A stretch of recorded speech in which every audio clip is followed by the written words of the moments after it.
আল্লাহ রাব্বুল আলামিন বলেন প্রথম নম্বরে মানুষের পক্ষে বিপক্ষে সাক্ষী দেবে তার এই হাত, তার এই পা, তার এই চোখ। আলিয়াউমা নাখতিমু আলা আফওয়াহিহিম ওয়া তুকাল্লিমুনা আইদিহিম ওয়া তাশহাদু আরজুলুহুম বিমা কানু ইয়াকসিবুন। সূরা ইয়াসিন 23 নাম্বার পারার 3 নাম্বার পৃষ্ঠা 9 নাম্বার লাইনের 65 নাম্বার আয়াত। এটা তাফসীরে ফি জিলালিল কোরআন আল্লামা সাইয়্যিদ কুতুব রাহমাতুল্লাহ আলাইহি তিনি আয়াতের তাফসীর করতে গিয়ে লিখেছেন, ময়দানে মাহশারে আমার আল্লাহ মানুষের মুখে মোহর মেরে দেবেন, মুখটা সেলাই করে দিবেন, তার হাত আল্লাহর সাথে কথা বলবে, পা আল্লাহর সাথে কথা বলবে, জবাব দেবে রব্বুল আলামিন তোমার এই পা দিয়ে বান্দা হেঁটে হেঁটে কোরআন শুনতে গিয়েছিল। সাক্ষী যেন আমাদের পক্ষে আমাদের পা দান করে, জোরে বলেন আমিন। কিছু মানুষের বিপক্ষে সাক্ষী দেবে চোখ, ডাক দিয়ে বলবে রব্বুল আলামিন চশমার উপর দিয়ে ফাঁকা দিয়ে বেগানা নারীকে দেখেছিল। এরকম আল্লাহর ওলি তো নোয়াখালী নেই? কি কায়দা গো! চশমা নাকের উপরে তুলে দেয়, উপর দিয়ে দেখে, মনে হচ্ছে কেউ টের পাচ্ছে না। কেউ দেখে না, দেখে কে? ইয়ালামু খায়িনাতাল আ'য়ুনি ওয়া মা তুফিস সুদূর। সূরা মুমিন 24 নাম্বার পারা 8 নাম্বার পৃষ্ঠার 2 নাম্বার লাইনে আয়াতটি আছে। আল্লাহ বলেন তোমার অন্তরের ভেতরে কি কামনা বাসনা হয়, তোমার চোখ বন্ধ করার পরে কোন নিয়তে খোলো কেউ জানে না, আমি আল্লাহ জেনে ফেলি। এই বিশ্বাস যদি কারো ভেতরে আসে, ও অন্যায় কোন দিকে দৃষ্টি দেবে? বলেন। এই সাক্ষী যদিও না মানতে চায়, দ্বিতীয় নাম্বারে ওর সামনে হাজির করে দেবে আমার আল্লাহ কিরামান কাতিবিন, দুই কাঁধে বসে আছে। কিরামান কাতিবিন ইয়ালামুনা মা তাফআলুন। সূরা ইনফিতারের 11-12 নাম্বার আয়াত। কিরামান কাতিবিন এটা কিন্তু ফেরেশতা না। আমরা অনেকে মনে করি কিরামান একজন ফেরেশতা, কাতিবিন আর একজন ফেরেশতা। কিরামান মানে সম্মানিত, কাতিবিন দুইজন লেখক। সম্মানিত দুইজন লেখক আছে, এই দুইটার নাম ফেরেশতা, নাম কিন্তু কিরামান কাতিবিন না। কথা বোঝা গেছে? এরা সব লিখতেছে। মা ইয়ালফিযু মিন কাওলিন ইল্লা লাদাইহি রাকিবুন আতীদ। এমন কোন কথা বান্দা মুখ দিয়ে বের করে না যেটা সংরক্ষণের জন্য আমার ফেরেশতা কাঁধে বসে নেই। আপনি যে কথাই বলবেন ওইটা কিন্তু লিখিত। কিয়ামতের দিন যখন আপনার সামনে দেবে, ডাক দিয়ে বলবে রব্বুল আলামিন তোমার ফেরেশতা মানে এগুলো বানিয়ে লিখেছে। আমি তো কোনোদিন জিনা করি নাই, কোনদিন আমি সুদ খাইনি, ফেরেশতারা এগুলো লিখেছে, মনে হয় অন্য জনেরটা আমার নামে চালিয়েছে। আল্লাহ তাআলা বলেন বান্দা আমিও জানি তুমি সুদ খাওনি, কোনদিন জিনা করনি,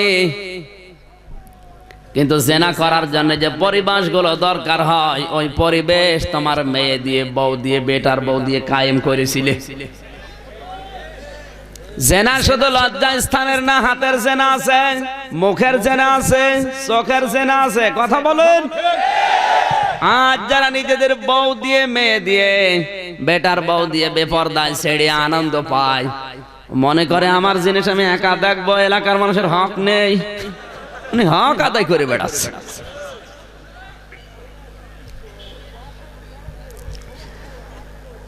কোরআনে কারিমের বর্ণনা, ওয়াকরনা ফি বুয়ুতিকুন্না ওয়ালা তাবাররাজনা তাবাররুজাল জাহিলিয়াতিল উলা।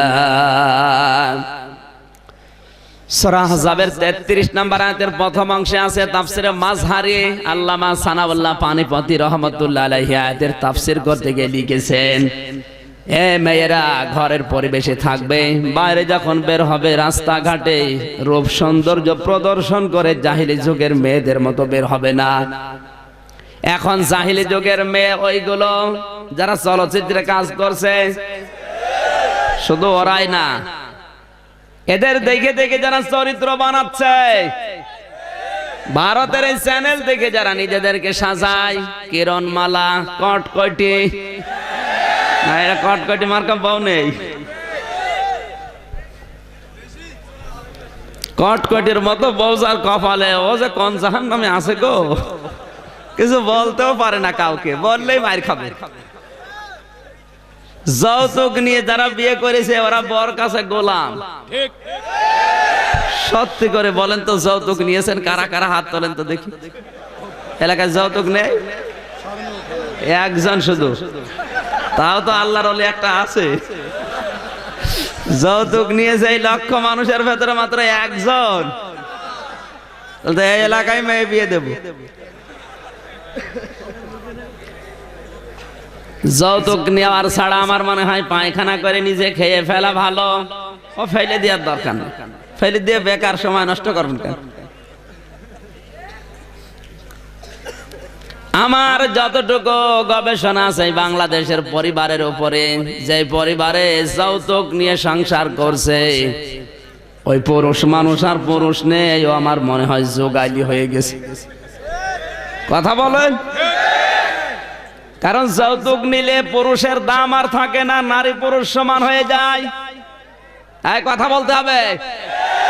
আপনি পরিবারে খোঁজ নিয়ে দেখবেন পুরুষের যে মর্যাদা আল্লাহ দিয়েছেন, আর রিজালু কাওয়ামুনা আলান নিসা বিমা ফাদ্দালাল্লাহু বা'দাহুম আলা বা'দ ওয়া বিমা আনফাকু মিন আমওয়ালিহিম। সূরা নিসা 5 নাম্বার পারার 2 নাম্বার পৃষ্ঠা 10 নাম্বার লাইনে 34 নাম্বার আয়াতের প্রথম অংশে আছে। কান লাগান, আমি কথা বলছি তা না, এখান থেকে শিক্ষা বের করব, এই জন্য বলছি। আল্লাহ বলেন পুরুষের মর্যাদা আমি নারীর উপরে নিচে বাড়িয়েছি। বাড়িয়েছে কে? আল্লাহ নাকি দুনিয়ার মানুষ?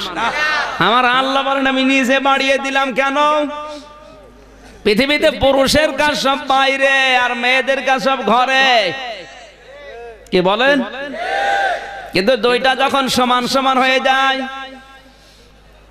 টায়ার যদি সারা জীবন ভেতরে যেটা আছে টিউব, ও বলে আমি সারা জীবন ভেতরে থাকলাম, এখন আমি বাইরে যাব, সাইকেল চলবে। ওদেরকে আল্লাহ ঘরের পরিবেশে থাকার জন্য নির্দেশ দিচ্ছে।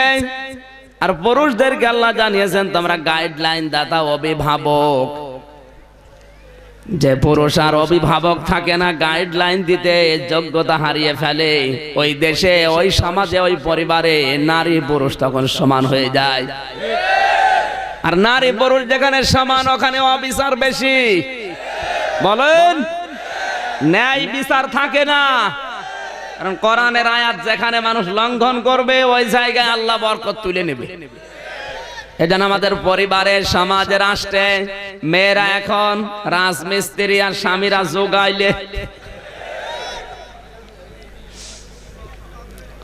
কিতাব থেকে বলছে যেই দেশে নারী পুরুষের দাম সমান, যেই দেশে ঘি আর তেলের দাম সমান, যেই দেশে আঙ্গুর আর আলুর দাম সমান, ওই দেশের মানুষ ন্যায় বিচারক না অবিচারক?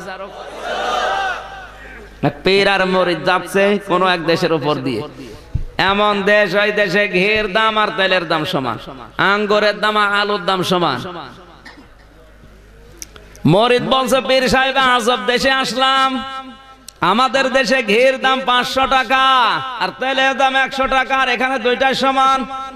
আমি কিন্তু ঘি খেয়ে এবার মোটা হয়ে যাব। আঙ্গুরের দাম 500 টাকা কেজি, আলুর দাম 20 টাকা, আর এই জায়গায় দুইটাই সমান, আমি শুধু আঙ্গুর খাবো। পীর সাহেব বলে এই মরিদ শোন, যেই দেশে ঘি আর তেলের দাম সমান, ওই দেশের মানুষ সব জালেম। বলে আপনি বাদ দেন, আমি আপনার কথা মানি না, আপনি চলে যান, আমি যাব না। আর আমি ঘি খাচ্ছি, খেতে খেতে ওর ঘাড় হয়ে গেছে সেই রকম।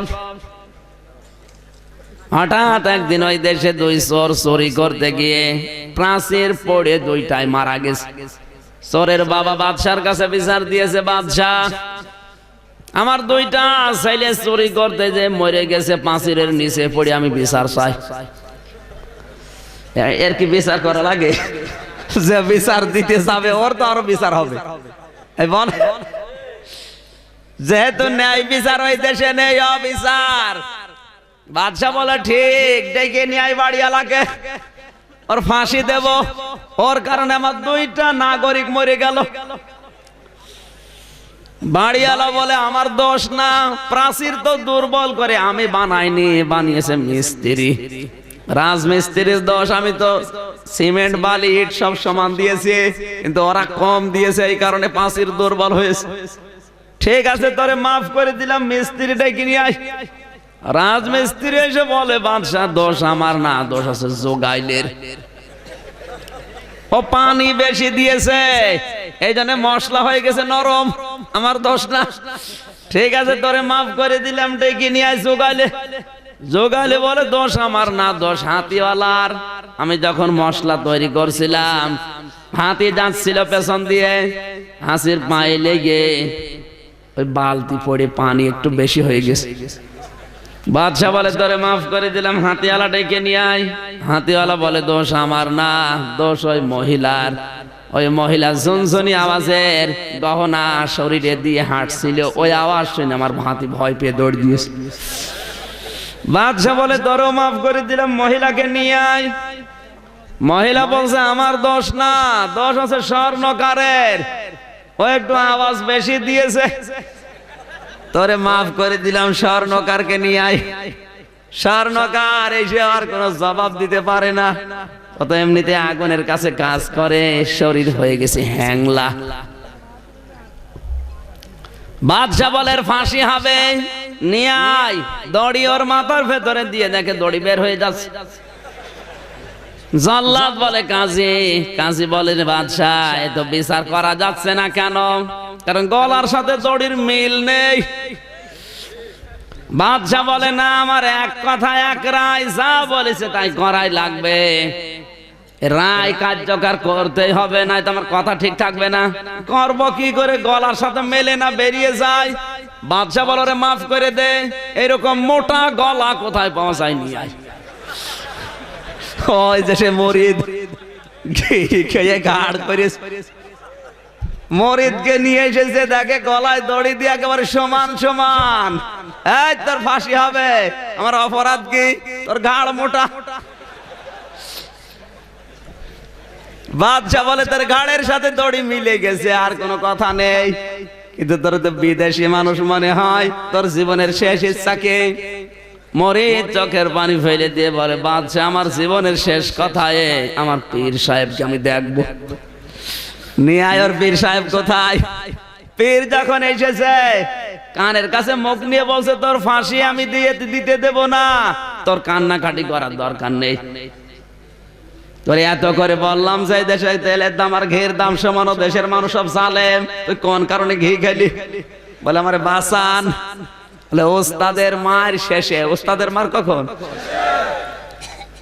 সকালবেলা যখন তোরে ফাঁসি দিতে যাবে, আমি বলবো ফাঁসি আমারে দেন, তুই বলবে না ফাঁসি আমারে দেন, আমার ওস্তাদরে বাঁচিয়ে দেন, পরে যা হয় আমি দেখবো। সকালবেলা ফাঁসির রায় দেওয়ার জন্য ওর গলার কাছে দড়ি দিয়েছে। ওস্তাদ বলে বাদশাহ ফাঁসি আমারে দেন, আমার মরিদরে ছেড়ে দেন। মরিদ বলে না, আমার পীর সাহেব বেঁচে থাক, আমারে দেন। বাদশাহ বলে দাঁড়া, এর ভেতরে রহস্য। মানুষ ফাঁসির কথা শুনলে কান্নাকাটি করে, আর এরা দুইজনই ফাঁসি নিতে চায়, এর ভেতরে রহস্য। মুরব্বিকে বলে পীর সাহেব সত্যি করে বলেন এর ভেতরে কি আছে? পীর সাহেব বলে বাদশাহ কি আছে বলা যাবে না। বলে না, বলাই লাগবে। পীর সাহেব বলে কে বলবো? চোখ বন্ধ করে দেখলাম এই দড়ি যে গলায় নেবে, মরণের সঙ্গে সঙ্গে সে জান্নাত পেয়ে যাবে। বাদশাহ বলছে দাঁড়া, আমার দেশে অন্য দেশের মানুষ এসে জান্নাত পাবে, দরকার নেই, ফাঁসি আমারে দে। আমি হাসির খোরাকি দেয়নি। আমার ভাইরা, আমল নামাটা হাতে পাওয়ার পরে বান্দা আফসোস করবে, বলবে রব্বুল আলামিন আবদিআল কিতাব ফাতারাল মুজরিমিনা মুশফিকিনা মিম্মা ফিহি ওয়া ইয়াকুলুনা ইয়া ওয়াইলাতানা মা লিহাযাল কিতাবি লা ইউগাদিরু সাগীরাতাও ওয়ালা কাবীরাতান ইল্লা আহসাহা। সূরা কাহাফ 15 নম্বর পারা 18 নম্বর পৃষ্ঠা 3 নম্বর লাইনের 49 নম্বর আয়াতের প্রথম অংশে আছে আল্লাহ তাআলা বলেন এমন কিতাবের হাতে ধরিয়ে দেব কিতাবটা হাতে নিয়ে পড়তে পড়তে আশ্চর্য হয়ে বলবে রব্বুল আলামিন এ কেমন কিতাব দিলে ছোট গোনা বড় গোনা একটাও বাদ যায়নি সব দেখি হাজির এগুলো দেখে আফসোস করার আগে যতদিন আজরাইল না আসে ততদিন এই আফসোসটা কমপ্লিট করার দায়িত্ব আমাদের দুনিয়া থেকে যারা বিদায় নিয়েছে আমরা যাদের আল্লাহর ওলি বলি ওদের কিন্তু জীবনের এইটাই ছিল একজনের জীবনী পড়লাম আজকে লোকটা বাজারে গেছে মাছ কিনতে সদাই করার পরে দোকানদারকে 100 টাকা দিয়েছে টাকাটা নিয়ে লোকটা উলট পালট করে বলে হুজুরে টাকাটা অচল আপনি নিয়ে যান এটা চলে না অন্যদিন দিয়ে যাবেন কথা বলার সঙ্গে সঙ্গে লোকটা সেন্সলেস হয়ে পড়ে গেছে লোকজন এসে বলে দোকানদারকে মেরেছেন দোকানদার বলে না আমার তো অপরাধ নেই আমি তো মারিও নাই ও নিজে নিজে অজ্ঞান হয়ে গেছে আগে ওর হুঁশ ফেরান মাথায় পানি দিয়ে বাতাস দিয়ে যখন হুঁশ এসেছে জিজ্ঞাসা করে আপনি অজ্ঞান হয়ে গেলেন কেন আল্লাহর বুজুর্গ বান্দা বলে এ পৃথিবীর মানুষেরা দোকানদার আমারে কিছু বলে নাই আর আমি অজ্ঞান হয়েছি এই কারণে এই টাকার নোটটা দিয়েছিলাম উলট পালট করে বলো হুজুর এটা অচল চলে না সঙ্গে সঙ্গে আমার মগজের ভেতরে একটা ব্রেনের ভেতরে একটা চিন্তা এসেছে আমারও তো একটা 100 টাকার নোট আছে তার নাম হায়াত 50 60 70 বছর জীবনের হায়াত আমি যদি এখনই মারা যাই আর আমার আল্লাহ যদি হায়াতের দিকে তাকিয়ে দেখে চোখ বলানোর পরে যদি বলে বান্দা এবার আমল নামায় হায়াত তো অচল চলে না কারণ এর ভেতরে সুদের গোনা পাওয়া যায় এর ভেতরে ঘুষের গোনা পাওয়া যায় এর ভেতরে বেপরদার গোনা পাওয়া যায় মানুষের উপর অত্যাচারের গোনা পাওয়া যায় এটা দিয়ে আমার জান্নাতে যাওয়া যাবে না তখন আমার কি হবে ওই চিন্তা করে আমি অজ্ঞান হয়ে গেছি তাদের সেন্স ছিল কি আর আমরা কোন রাস্তায় আছি সাক্ষীর কথা এমনি বলছি না আমাদের পক্ষে সাক্ষী দেওয়ার মতো কিছুই নেই কথা বলেন না কেন এমনকি যে জমিনে দাঁড়িয়ে আছে ওই জমিন পর্যন্ত আমাদের বিরুদ্ধে কারণটা কি কোরআনে কারীম জানিয়েছে ইন্নাল্লাযীনা ইয়াকতুমুনা মা আনজালনা মিনাল বায়িনাতি ওয়াল হুদা মিন বা'দি মা বায়্যানাহু লিন-নাসি ফিল কিতাব উলাইকা ইয়ালআনুহুমুল্লাহু ওয়া ইয়ালআনুহুমুল লাঈনুন সূরা বাকারা 2 নম্বর পারা 3 নম্বর পৃষ্ঠা 4 নম্বর লাইনের 159 নম্বর আয়াতে আছে তাফসিরে তাবারি এই কান খাড়া করেন এখানে কিন্তু শুধু আমির হামজার নাম নেই শুধু মাওলানা হোসাইন আহমেদের নাম নেই গোলাম কবির ভাইয়ের নাম নেই ইন্নাল্লাযীনা আল্লাযীনা ইসমে মাউসুলা কোন দলের লোকেরও নাম নেই সে যে কেউ হতে পারে মানুষ পদবাচ্চা যারা বিবেচিত তারা এই আল্লাযীনার ভেতরে আছে এখন যদি বলেন আমি মানুষ না আমি জানোয়ার তাহলে আপনি বাদ এখানে জানোয়ার আছে হ্যাঁ মানুষ দাবি যদি করেন আপনি যে কোনো দলের হতে পারেন কিন্তু যদি বলেন আমি মানুষ তাহলে আপনি আল্লাযীনা ইসমে মাউসুলার ভেতরে আছেন আল্লাহ বলেন ইন্নাল্লাযীনা নিশ্চয় যে বাজারা ইয়াকতুমুনা কাতামা ইয়াকতুমুনা মানে গোপন করা এটা মজারের আলোচনা বর্তমান ভবিষ্যৎ প্রেজেন্ট ফিউচার তার মানে এখন যারা করছে ভবিষ্যতেও যারা করবে আবার কান লাগান এটা কি শুধু আমির হামজার জন্য গোলাম কবিরের জন্য যারা আছে এখানে আমরা সবার জন্য কি এটা মানসালনা মিনাল বাজ্জিনাতি ওয়াল হুদা আমি কোরআনের ভেতরে যে স্পষ্ট দলিল আর প্রমাণ দিয়ে কথাগুলো নাযিল করলাম মা বায়ান্নাহু লিন-নাসি ফিল কিতাব যে কথাগুলো মানুষের কাছে বর্ণনা করার জন্য আদেশ দিয়েছি আপনি যে দলের লোক হন আর যা কিছু করেন কোরআনের জ্ঞান যতটুকু আছে অন্তত আপনার বিবেকটা তো আছে এই বিবেক যদি আপনি কাজে লাগাতে না পারেন বিবেক অনুযায়ী যদি কাজ করতে না পারেন উলাইকা ইয়ালআনুহুমুল্লাহ আমি আল্লাহ নিজে তাদের উপরে লানত করি শুধু তার উপরে দেয়নি, আলআনুহুমুল্লাহ দিয়েছেন। হোম বহুবচন, এটা জমির। শুধু এতটুকু দিয়ে আল্লাহ যদি শেষ করে দিত তাও একটা কথা ছিল। আল্লাহ দিয়েছেন আলআনুহুমুল্লাহ বহুবচন। পৃথিবীতে যত সৃষ্টি আমি বানিয়েছি, পিপিলিকা থেকে শুরু করে ফেরেশতা পর্যন্ত, সবাই আমি আল্লাহর কাছে ওর জন্য বরদোয়া করে। এমনকি যে জমিনে দাঁড়িয়ে আছে ওই জমিন পর্যন্ত ওর বিরুদ্ধে আমার কাছে মামলা দেয়, আল্লাহ ওরে ধ্বংস করে দাও। সুতরাং আপনি কোরআনের হাদিসের যতটুকু জ্ঞান আছে বিবেক অনুযায়ী যদি পালন করতে না পারেন, আপনার জন্য আপনার উপরে বরদোয়া করে কে? আসতে বলে আল্লাহ যদি কারো বিরুদ্ধে বরদোয়া করে, সৃষ্টি জগৎ এমনকি যে মাটির উপরে দাঁড়িয়ে আছে না জমিন পর্যন্ত যদি আপনার বিরুদ্ধে মামলা দেয়, আপনার বিরুদ্ধে সাক্ষী দেয়, তা আপনারা জান্নাতে নিয়ে যাবে কোন বাবা? বলেন। জীবনের উপরে এই আত্মসমালোচনা আসার জন্য আজকের মাহফিল। কয়েকদিন আগে রাজবাড়ির গোয়ালন্দ ঘাটে একটা অনুষ্ঠান ছিল। এই যে রক্সি রং কোম্পানির মালিক, নাম শুনেছেন? কত টাকা আছে ও নিজেও জানে না। প্রতি বছরে বছরে ৮ রশির ওই দরবারে, খাজা বাবার দরবারে প্রায় ৩ ট্রাক করে গরু পাঠাতো। ৩ ট্রাক গরু কত দাম হবে হিসাব করেন। এতগুলো টাকার গরুও পাঠিয়ে দিত। ওনাকে আমি ইসলাম সম্পর্কে একটা স্পষ্ট ধারণা দেওয়ার জন্য বসালাম পাশে। ১.৫ ঘন্টার আলোচনার পরে আমার বলছো, হুজুর আপনি এতদিন আমি মনে করতাম আমার ওই বাবাই রব, বাবাই সব, আমার ব্যবসা বাণিজ্য মনে হয় বাবাই বরকত দেয়, কিন্তু এখন আপনি কোরআন দিয়ে হাদিস দিয়ে যেটা বোঝালেন আমার জ্ঞানের চোখ খুলে গেছে। আমি আর ওই ভ্রান্ত ধারণায় নেই। এই ৩ ট্রাক গরু কিনতে যত টাকা লাগে, আগামীতে আমি কোরআনের তাফসীর মাহফিল ওই টাকাগুলো খরচ করব। এই জন্য মানুষের হেদায়েত আসতে বেশি সময় লাগে না যদি মানুষ হেদায়েতের মন নিয়ে বসে।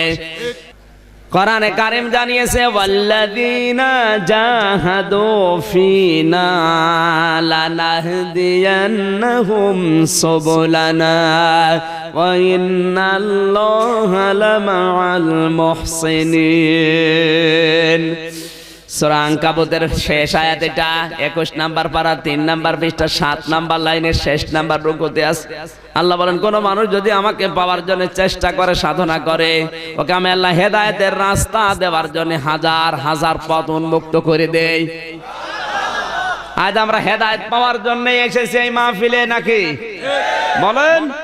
এখানে আল্লাহ সাবিল দিতে পারতেন, না দিয়ে সবল দিয়েছেন। সাবিল এক বচন, সবল বহু বচন। আপনাকে জান্নাতে নেওয়ার জন্য যতগুলো রাস্তা লাগে, যতগুলো পথ লাগে, আমার আল্লাহ আপনার জন্য বের করে দেবে। যে কোনো পথ দিয়ে আপনাকে আল্লাহ হেদায়েত দিয়ে তারপরে মরণ দেবে।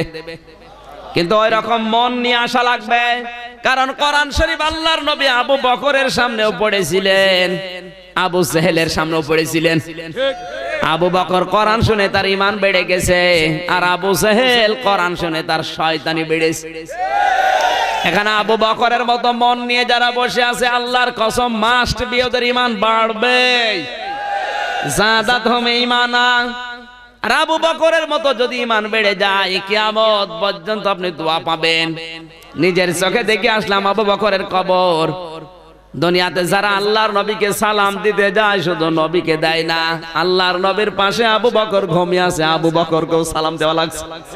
কথা বলছেন না কেন? আপনি কোরআন শুনে যদি এরকম যোগ্যতা অর্জন করতে পারেন, আপনি হয়তো ২০ বছর পরে থাকবেন না, কিয়ামত পর্যন্ত দুনিয়ায় যারা আসবে তারা আপনার নাম শুনলে আল্লাহর কাছে দোয়া করবে, আল্লাহ মুমিন নারী পুরুষদেরকে তুমি মাফ করো, তার ভেতরে আপনিও থাকবেন। আর যাতে কোরআন শোনার পরে আবু জেহেলের মতো শয়তানি বাড়ে, ওর কবর দেখে আসলাম বদরের ময়দানে। আবু জেহেলকে তো আমাদের মতো আদর করে মাটি দেয়নি, ওরে উদ্ধ করে দিয়েছে। ৭০ জন কাফেরকে এক কবরের ভেতরে মাটি দিয়েছিল, চাপা মাটি। ড্রাইভার আমারে বলছে, হুজুর এত পানি দেওয়া হয় কিন্তু এর কবরে কোনো কাজ হয় না, হইলেই মারা যায়। আল্লাহ মনে হয় জান্নাতের শরবত খাওয়াচ্ছে না। শুধু একজন বলছে, বাকিগুলো হা। ওর কবরে যে জাহান্নামের আগুন জ্বলছে সন্দেহ আছে? পাশেই তো সাহাবীদের কবর দেখলাম, 14 জন সাহাবী শহীদ হয়েছিল বদরের ময়দানে। এই পাশে বিশাল খেজুর বাগান, তরতর করে পানি উঠতেছে নিচ দিয়ে। আর শয়তানের কবরে পানি দিয়েও গাছ বাঁচে না। আবু জেহেলের মতো যদি তৈরি হয় আপনার ঈমান, আপনার কবর পাকা কেন 14 তলা করলেও নিচে আল্লাহ আগুন লাগিয়ে দেবে। এজন্য কোরআন শরীফের পক্ষে যারা দুনিয়ায় থাকবে ওদের ভাগ্য পরিবর্তন করতে আল্লাহ বেশি সময় নেবে না। এই মাহফিলের মাধ্যমে আমরা কোরআনের পক্ষে অবস্থান নেব। কথা বলেন। এই পৃথিবীর তাকবীর দেওয়ার দরকার নেই, কান লাগান বাস্তবতাকে। এই পৃথিবীতে আমরা কয়েকদিন আগেও দেখেছি কোরআনের পক্ষে, মুসলমানের পক্ষে, ইসলামের পক্ষে যারা একটু হাত উঁচা করেছে আল্লাহ তাদের ভাগ্য পরিবর্তন করে সুপ্রসন্ন করে দিয়েছে। এই যে সাংবাদিক জাইদি বুশকে মেরেছিল জুতা দিয়ে, মুসলমানের পক্ষে অবস্থান নিয়েছে, কারণ বুশ ছিল পৃথিবীর সবচেয়ে বড় জালেম। কথা বলুন। এতটুকু কারণে আমি মনে করলাম আমার জেল হয়ে যাবে না, শুধু ফাঁসি হয়ে যাবে, কিন্তু না, ফাঁসি হয়নি, মাত্র 1 বছর জেল। 1 বছর জেল হলে থাকা লাগে মাত্র 9 মাস। বলেন, 9 মাস পরে বের হয়ে সংবাদ সম্মেলন করে বলছে, ভাই আমার সেই জুতা কই? সাংবাদিকরা বলে, আপনি আশ্চর্য মানুষ, জুতা চান, ওই জুতার কারণে আপনি জেলে গেলেন। জাইদি বলে, জুতা আমার দরকার, কারণ জুতার কারণে আজ আমি বিশ্বে পরিচিত। এই জুতা দিয়ে আমি বিশ্ব বিয়াদব বুশকে মেরেছি, ওই জুতা আমার দরকার। সাংবাদিকরা বলে, আপনি জেলখানায় যাওয়ার পরে জুতা আমরা নিলামে তুলেছিলাম, এত চড়া দামে বিক্রি হয়েছে, আপনার 14 বংশ বসে খাবে, টাকা ফোরাবে না।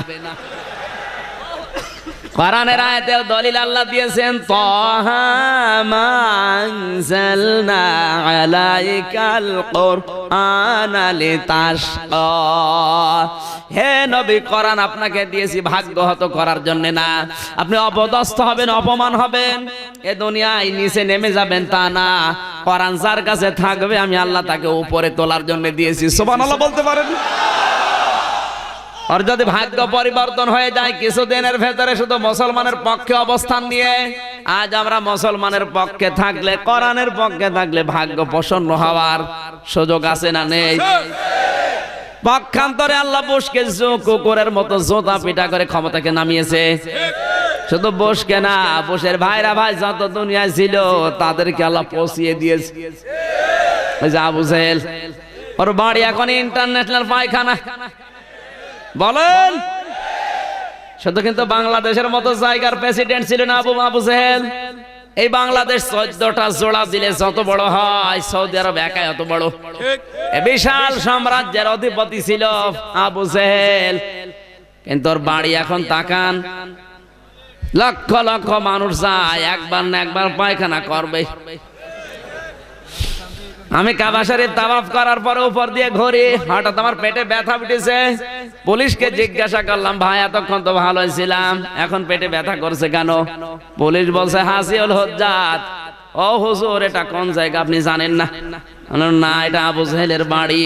আপনি এখনো পায়খানা না করে দাঁড়িয়ে আছেন, তাড়াতাড়ি যান। ওরে আল্লাহ, পায়খানা করে দেখি আমার পেটের ব্যথা ভালো হয়ে গেছে।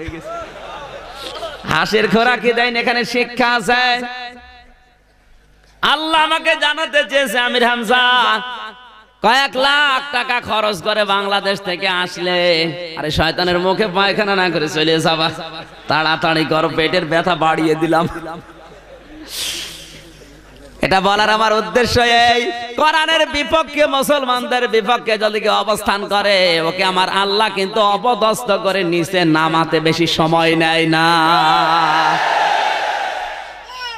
আর প্রমাণ দেওয়া লাগবে? কোরআনের পক্ষে আমরা থেকে আমাদের সাক্ষী যেন বৃদ্ধি হয়, কারণ যে জমিনে আছে ওই জমিনও বিপক্ষে যাবে যদি কোরআনের সত্য কথাকে গোপন করে। এটা শুধু আলেমের কাজ না, যে যতটুকু জানে ওইটাই প্রচার করা লাগবে। যার যতটুকু আছে ওইটা যদি কেউ প্রচার না করে, তার খবর আছে। কারণ বিবেক সবাইকে আল্লাহ দেয়নি। গরু ছাগলের বিবেক আছে? বলেন, এই পৃথিবীতে বিবেক আছে শুধুমাত্র মানুষের। এজন্য কোরআন জানিয়েছে ইন্না শাররাদ দাওয়াবি ইনদাল্লাহি সাম্মুল বুকুমুল্লাযীনা লা ইয়াকিলুন। সূরা আনফাল 9 নাম্বার পারা 18 নাম্বার পৃষ্ঠা 9 নাম্বার লাইনে 3 নাম্বার রুকুর 22 নাম্বার আয়াত। এটা তাফসীরে মনির থেকে বলছে, আল্লাহ তাআলা বলেন পৃথিবীতে সবচাইতে নিকৃষ্ট আমি আল্লাহর কাছে তারা যাদের বিবেক আছে কিন্তু কাজে লাগায় না। প্রতিদিন পেপার পত্রিকায় টিভির পর্দায় কত কায়দায় ভেসে আসতেছে অন্যায়গুলো। অনেকে আছে দেখার পরেও না দেখার ভান করে থাকে, শুধু নিজের দলের লোক এই জন্য কিছু বলে না। শয়তান তোমার বিবেক গেছে কোন জায়গায়? দল করবাতে অন্ধভাবে বিবেক আল্লাহ তোমাকে দিয়েছে, এর হিসাব নেবেন। এজন্য বিবেক যারা কাজে লাগাবে না তাদেরকে আমার আল্লাহ জাহান্নামী বলে ঘোষণা দিয়েছেন সূরা আরাফের 189 নাম্বার আয়াতে। ওয়ালাকাদ জারানা লি জাহান্নামা কাসীরাম মিনাল জিন্নি ওয়াল ইনসি লাহুম কুলুবুল লা ইয়াফকাহুনা বিহা। অধিকাংশ মানুষ আর জিনকে জাহান্নামে দেব, এমনি দেব না। তিনটা ইন্দ্রিয় শক্তি যাদের আছে কিন্তু তাদের কাজে লাগেনি। তার এক নম্বরে বিবেক, কলব ছিল, অন্তর ছিল, সব বুঝতো কিন্তু ন্যায় আর অন্যায় বোঝার পরও না বোঝার ভান করে থাকতো। এই জেলায় নেই। ন্যায় যেটা আপনাকে বলাই লাগবে, অন্যায় যেটা বলাই লাগবে, এটা যদি বলতে না পারেন আপনি কিন্তু জনপ্রিয় হতে পারবেন না। ওবায়দুল কাদের সারা বাংলাদেশে দলমত নির্বিশেষে সবার কাছে জনপ্রিয় এই কারণে। এই কথা বলছেন এখন উনি কিন্তু শুধু আওয়ামী লীগের না, বিএনপির না, জাতীয় পার্টি জামাতের না, দলমত নির্বিশেষে সবার কাছে আওয়ামী লীগ যেমন তাকে ভালোবাসে, জামাতও সেরকম ভালোবাসে। এই জন্য ভালোবাসে কারণ দল আর মত নেই তার কাছে। আমি যতটুকু মিশেছি, মনে করছেন হুজুর ছোট, আমার এক শালা এখন এমপি ওবায়দুল কাদেরের সাথে সব সময় থাকে। চুয়াডাঙ্গা 2 আসনের এমপি। সেদিন এসেছিলাম ক্যান্টনমেন্টে, অনেক সাথে করে নিয়ে এসেছিলাম। আপনাদের এই ঢাকা দোহারে 24 তারিখে একটা মাহফিল আছে। আপনাদের নোয়াখালীর এই কৃতি সন্তান আছে প্রধান অতিথি জনাব ওবায়দুল কাদের ভাই, আমাকে প্রধান বক্তা দিয়েছে, ওনাকে প্রধান অতিথি দিয়েছে। আমার আলোচনার বিষয় ওই দিন দিয়েছে বিবেক। আমি যেন বোঝাতে পারি বাস্তবতা দিয়ে, কোরআন আর হাদিস দিয়ে। জোরে বলেন আমিন। আমি যেখানে কথা বলি আল্লাহর দিকে তাকিয়ে বলি। কে কোন দল করে ওটা আমার দেখার দরকার নেই। আজ আমার বিবেকটা কাজে লাগে না, এজন্য আমি মানুষের ভেতরে আর নেই। কুকুরের দাম যেই রকম আল্লাহর কাছে, আমার দামও ওই রকম, কারণ আমার বিবেক ছিল, কাজে লাগে। এরকম বিবেক কাজে লাগায় না এ মানুষ তো নোয়াখালী নেই। কাদের বিবেক কাজে লাগে না হাত তোলেন তো। দরুদ আর সালাম পড়ি আমাদের নবী, যাকে সালাম দিচ্ছে আমার আল্লাহ নিজে। আল্লাহর সালাম কিন্তু আমাদের মতো না। আল্লাহর সালাম হচ্ছে রহমত নাজিল করা। ফেরেশতারাও সালাম দিচ্ছে, এমনকি আমাদেরকেও আল্লাহ নির্দেশ দিয়েছে সাল্লু আলাইহি ওয়া সাল্লিমু তাসলিমা। তোমরাও নবীর উপরে সাল্লিমু তাসলিমা, যথাযথ হক আদায় করে সালাম দাও। এখানে যথাযথ হক আদায় করে সালাম দেওয়া মানে কি? বসা থেকে দাঁড়িয়ে যাবেন বলেন?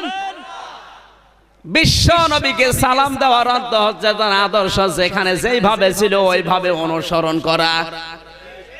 আসতে বলেন। নবীজি যেমন নামাজের পরে, খাবারের পরে মিষ্টি খেয়েছেন, আল্লাহর নবী যেমন এটা আদর্শ, এটা যদি সুন্নত পালন করে কেউ মনে করে পালন করে তার সওয়াব হবে, হবে না? নবীজি দাঁড়িয়ে রেখেছিলেন, কেউ যদি এটা মনে করে দাঁড়িয়ে রাখে তার সওয়াব হবে না, হবে না?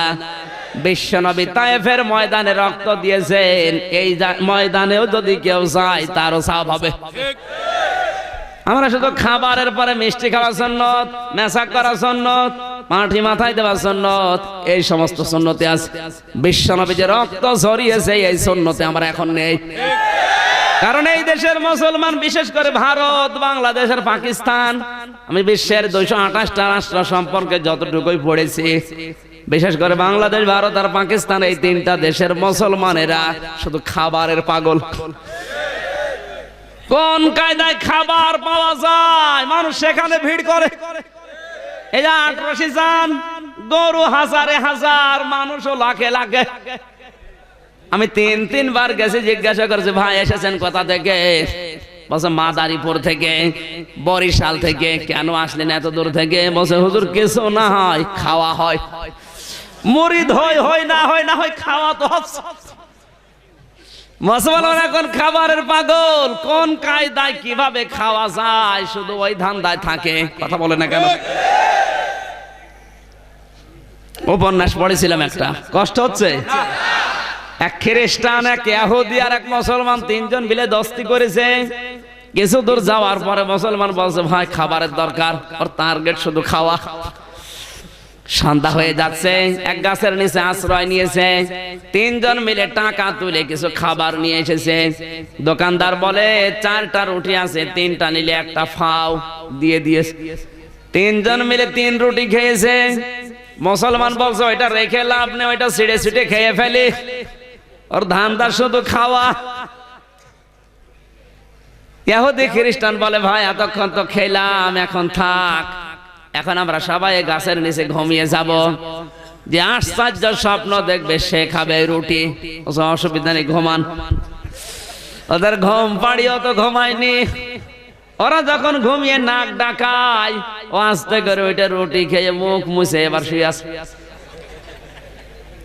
খ্রিস্টান ওইটা ডাক দিয়ে বলে ভাই ওঠেন, আমার স্বপ্ন বড় আশ্চর্য। কি স্বপ্ন দেখলে তুমি? খ্রিস্টান বলছে আমি স্বপ্নের ভেতরে দেখি আমি প্রথম আসমানে হাজির, আমার নবী ঈসা আলাইহিস সালামের সাথে আমার দেখা। আমারে বলে উম্মত তোর উপর আমি খুশি, ওই যে রুটি আছে তুই খাবি। রুটি আমার নবী বলে দিয়েছে, আমার বরাতে আছে। রুটি তো আমার, রুটি আছে, রুটি তো সবার। ইহুদি বলে তোমার স্বপ্ন হলো, তুমি তো প্রথম আসমানে। আমি স্বপ্ন দেখি আমি 6ষ্ঠ আসমানে চলে গেছি, আমার নবী মুসা আলাইহিস সালামের সাথে আমার দেখা। আমারে বলে উম্মত তোর জীবন যৌবন আমার কাছে ভালো লেগেছে, ওই যে রুটি আছে তুই খাবি। আমার নবী আমারে এত উপরে নিয়ে এই কথা বলেছে, রুটি তো আমার, রুটি আছে না। মুসলমানকে ডাক দিয়ে তুলতে চাই কিন্তু ওঠে না, তো জেগে জেগে ঘুমাচ্ছে। মানুষ এমনিতেই ঘুমিয়ে থাকলে তোলা যায়, কিন্তু জেগে ঘুমালে তোলা যায় না। সিমটি দিয়ে তুলে ডাক দিয়ে বলে এখনো ঘুমা, রুটি আমাদের হয়ে গেছে। মুসলমান বলে কে? তোমাদের তো স্বপ্ন আমি সবই শুনেছি, আমার স্বপ্ন জানো, আমারটা আরো আশ্চর্য। তোমরা যখন ঘুমিয়ে আছো আমি দেখি বিশাল এক দৈত্য বড় একটা মগর নিয়ে এসে আমার মাথার কাছে দিয়ে বলে এই মুসলমান রুটি খা। কি করব, জীবন বাঁচানোর তাগিদে রুটি খেয়ে ফেলিস। ইহুদি খ্রিস্টান বলে ভাই এত বড় বিপদ গেল, আমাদের ডাকতে পারলে না। বলে ডাকবো কি করে? একজন আছে প্রথম আসমানে, একজন 6ষ্ঠ আসমানে। ওরা বলছে যাক বিপদ কেটে গেছে, এই ভালো আছে শুধু খাবারের ধান্দায়। আজ যেই মহব্বত গুলো চলছে রাসূলের উপরে, এই যে রবিউল আউয়াল মাস চলে গেল, শুধু মহব্বত দেখানোর জন্য রবিউল আউয়াল আসে নাই। রবিউল আউয়াল এসেছিল এই পৃথিবীতে বিশ্ব নবীকে অনুসরণ করার জন্য। এজন্য কোরআনে কারিমে আমার আল্লাহ জানিয়েছেন কুল ইন কুনতুম তুহিব্বুনাল্লাহা ফাত্তাবিউনি ইউহিব্বুকুমুল্লাহ ওয়া ইয়াগফির লাকুম যুনুবাকুম আল্লাহু গফুরুর রহিম। সূরা আলে ইমরান 3 নাম্বার পারা 13 নাম্বার পৃষ্ঠা 3 নাম্বার লাইনে 4 নাম্বার রুকুর 31 নাম্বার আয়াত। এটা কোরআনে কারীমের 3 নাম্বার সূরা। তাফসীরে ফি জিলালিল কোরআন আল্লামা সাইয়্যিদ কুতুব রাহমাতুল্লাহ আলাইহি তাফসীর করতে গিয়ে লিখেছেন আল্লাহ তাআলা বলেন নবী আপনি বলুন যদি তোমরা আল্লাহর ভালোবাসা পেতে চাও, আওয়ামী লীগ বিএনপি জাতীয় চরমনা সবাই আমরা ভালোবাসা চাই কার? আরো জোরে বলেন।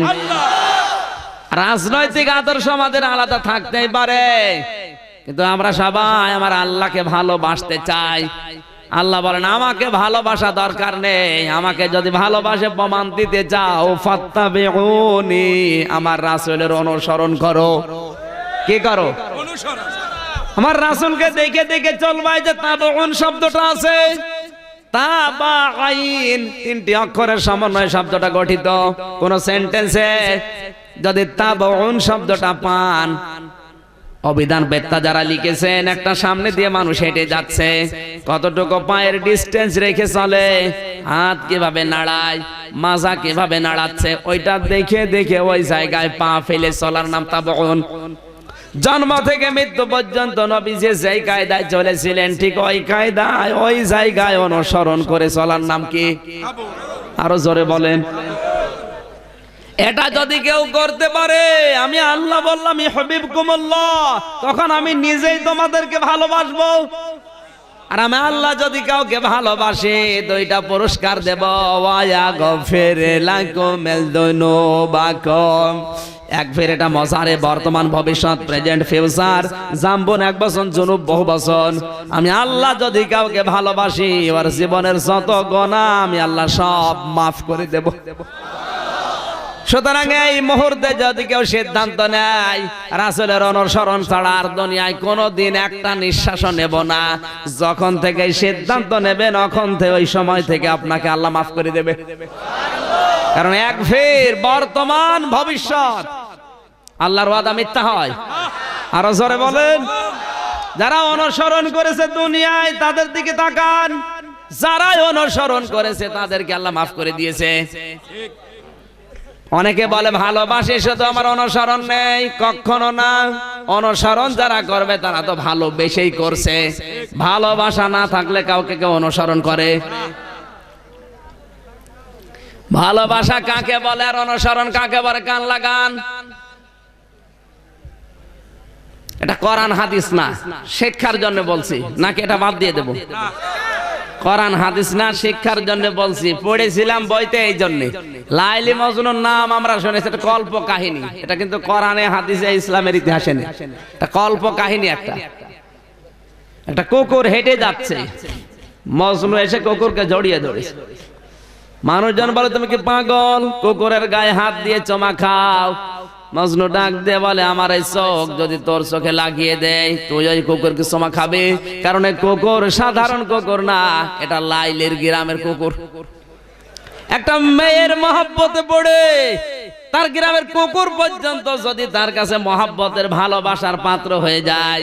আপনি রাসূলকে ভালোবাসেন, আল্লাহর নবীর সুন্নাত আপনার ভেতরে পাওয়া যায় না, কি ভালোবাসেন? ঠিক বলেন।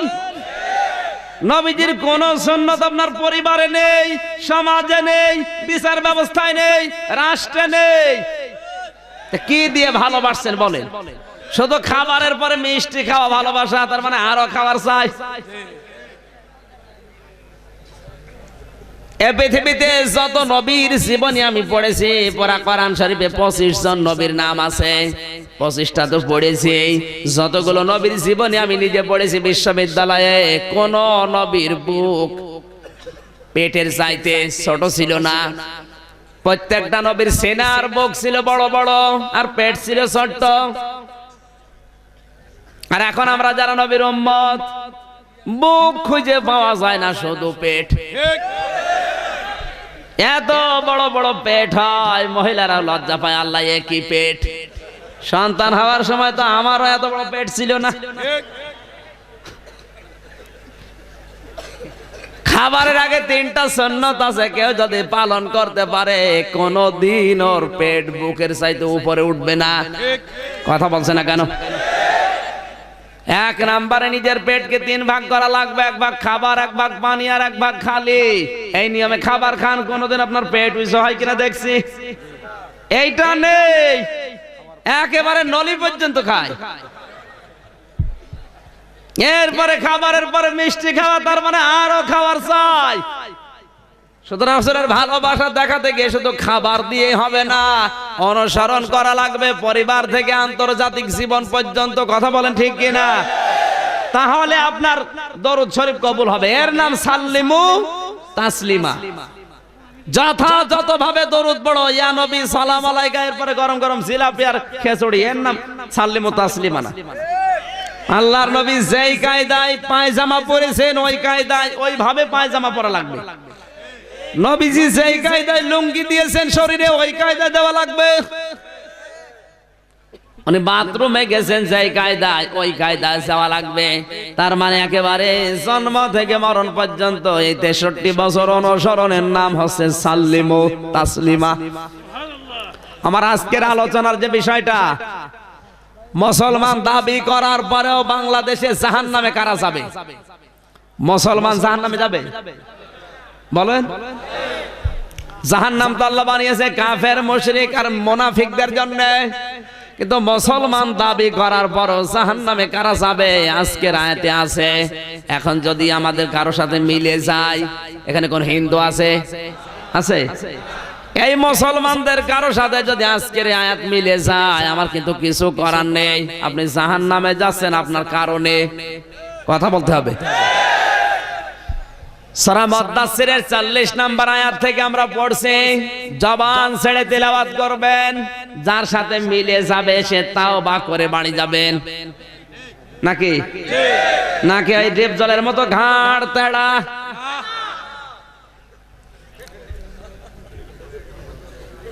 জবান ছেড়ে পড়বেন, শয়তান যেন আশপাশে না থাকে। আউযু বিল্লাহি মিনাশ শাইতানির রাজিম, বিসমিল্লাহির রহমানির রহিম। ফি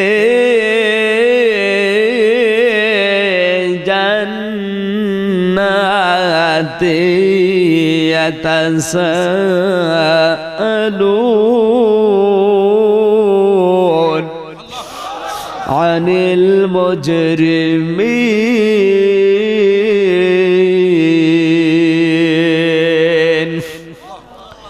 আল্লাহ রাব্বুল আলামিন বলেন, জান্নাতের ভেতরে একে অন্যের সাথে মোলাকাত করবে, আলোচনায় লিপ্ত হবে। ইয়াতাসাআলুন, জান্নাত কিন্তু হবে ফ্ল্যাট সিস্টেমের। কি সিস্টেম?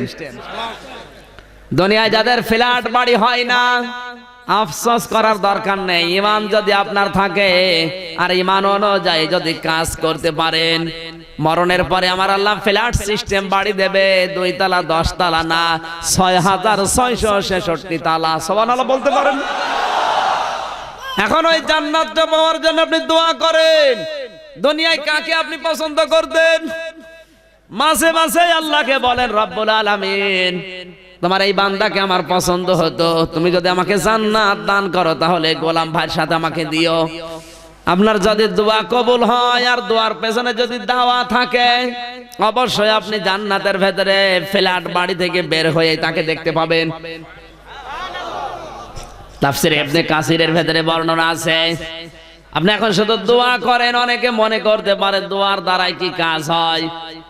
পৃথিবীতে দোয়ার দ্বারাই পরিবর্তন করা সম্ভব, কারণ অধিকাংশ মানুষ বলে হুজুর দোয়া করবেন, যেটা আপনার কপালে লেখা আছে ওটা হবে। কিন্তু একটা কারণে কপাল পরিবর্তন করা যায়, টাকা দিয়ে পয়সা দিয়ে না, ওটা দোয়া দিয়ে। বলেন, ভাগ্য পরিবর্তন করা যায় কি দিয়ে? শুধুমাত্র দোয়া, তাছাড়া কিছু দিয়ে হবে না। আপনার উপরে যে আযাবটা আল্লাহ নাযিল করবে ওটা মাস্ট বি করবে, কিন্তু দোয়া করার দ্বারা ওটা পরিবর্তন করার সিদ্ধান্ত আল্লাহ নিতে পারে। এই জন্যই মানুষ শুধু বলে হুজুর দোয়া করেন, দোয়া করেন, এই শব্দ নেই। কখনকার দোয়া কবুল হয়ে যায় যে বলা যায় না। এই পৃথিবীতে যারা দোয়া নিয়ে অনেকে জান্নাত পর্যন্ত পেয়ে গেছে, আমার কাছে 99টা প্রায় তথ্য লেখা আছে আমার এই কিতাবে। আমি শিক্ষার জন্য বলছি। কি কষ্ট হচ্ছে আপনাদের? হযরত মুসা আলাইহিস সালামের জামানায় তিনি আল্লাহকে বলে, রব্বুল আলামিন আমার সাথে জান্নাতে যাবে, সঙ্গী হবে, আমি তাকে দেখতে চাই।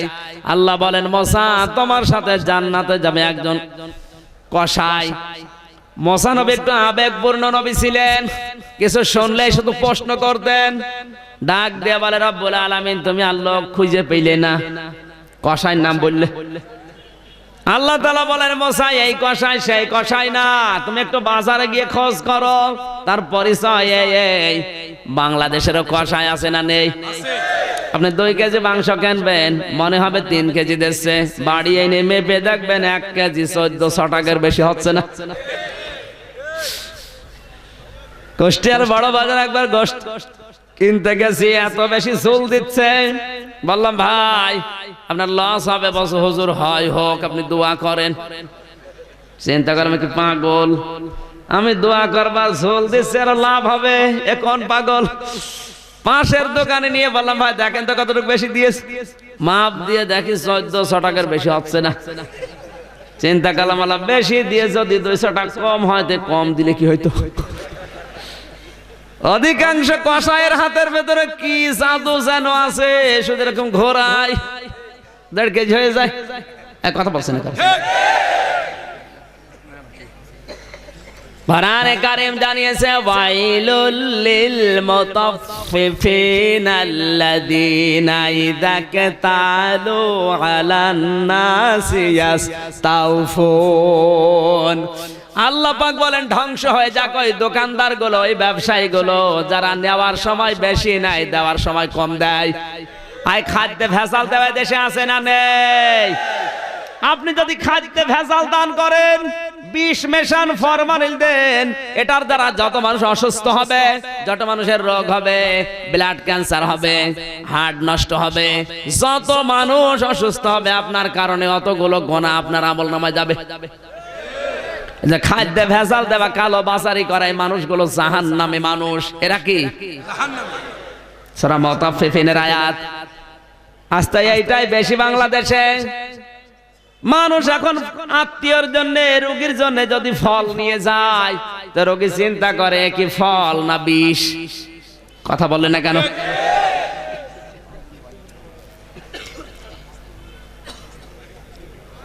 মুসা আলাইহিস সালাম গেলেন ওই দোকানদারের কাছে, সারা দিন লক্ষ্য করে দেখেন না, লোকটা গোশত বিক্রি করছে কিন্তু ওজনে কম বেশি নেই, সঠিকভাবে মাপ দিয়ে বিক্রি হয়ে গেল। সন্ধ্যাবেলা কিছু গোশত কিমা বানিয়ে রেখেছে, বাড়ি নিয়ে যাচ্ছে। বাড়িতে যাবার সময় মুসা নবী পেছনে পেছনে যায়, ডাক দিয়ে বলে আল্লাহর বান্দা আমি মেহমান হতে চাই। বলে চলেন।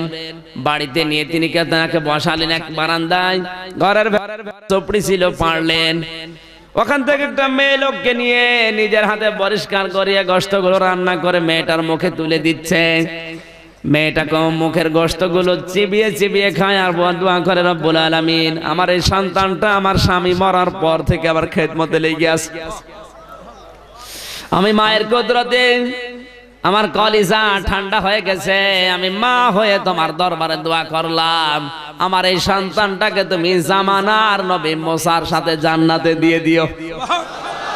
হযরত মুসা ডাক দেওয়ার আল্লাহর বান্দা এই মেয়ে লোকটাকে বলে হুজুর আমার মা প্রতিদিন এই দোয়া করে, আমার বাবা সেই ছোট্টবেলায় মারা গেছে, আমি মায়ের খেদমতে লেগে আছি, আপনি বলেন তো কোথায় আমার মুসা নবী জামানার নবী আর আমি কোথায় কষাই, এ দোয়া কি কবুল হয়?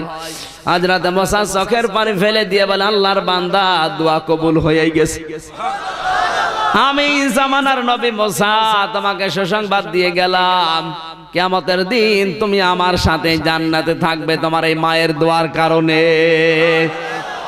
একজন কসাই মায়ের দোয়া নিয়ে জান্নাত পেতে পারে, আমরা পারি না? বলুন এখানে তাকান তো, কার কার মা নেই? কত মানুষের মা নেই, বাড়িতে যে ডাক দিয়ে হাজারো ডাকলেও পাবে না। আমি রাত 4টা 3টার সময় বাড়ি গিয়ে যদি একবার ডাক দিয়ে আমার মা বেরিয়ে আসবে, জিজ্ঞাসা করবে আমির হামজা কেমন আছো? কিন্তু যাদের মা নেই ও কিয়ামত পর্যন্ত ঘর ধাক্কা দিলেও কেউ আসবে। এখানে পড়া কোরআন শরীফের ভেতরে যেখানে আমার আল্লাহ মা বাবার নামটা দিয়েছেন, অন্তত সেই জায়গায় আমার আল্লাহ নিজে ব্যাখ্যা দিয়েছেন। পড়া কোরআন শরীফ আমি গবেষণা করে দেখেছি, কোন জায়গায় কোন মানুষের নামে এত ব্যাখ্যা নেই, কিন্তু মা বাবার নাম যেখানে সেখানে আমার আল্লাহ নিজে ব্যাখ্যা দিয়ে দিয়ে জানিয়েছেন।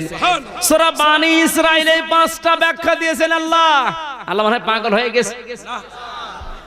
আমার আল্লাহ জানে এই পৃথিবীতে আমার পরে বান্দা বান্দির জন্য সবচাইতে বেশি কষ্ট স্বীকার করেছে ওর মার বাবা। এজন্য কোরআনে যেখানেই মা বাবার নাম সেখানেই ব্যাখ্যা। সুবহানাল্লাহ বলতে পারেন নাই? অথচ আজ এই মা বাবার উপর অত্যাচার চলছে পরিবারে, তাদের খোঁজ খবর নেওয়া তো দূরের কথা। এটা হওয়ার পেছনে কয়েকটা কারণ। 1 নাম্বার কারণ অনেকের স্ত্রী, অনেকের বউ এমন আছে মা বাবার খোঁজ যদি সন্তান নেয় তখন বউর মন খারাপ হয়। এরকম বউ এলাকায় নেই?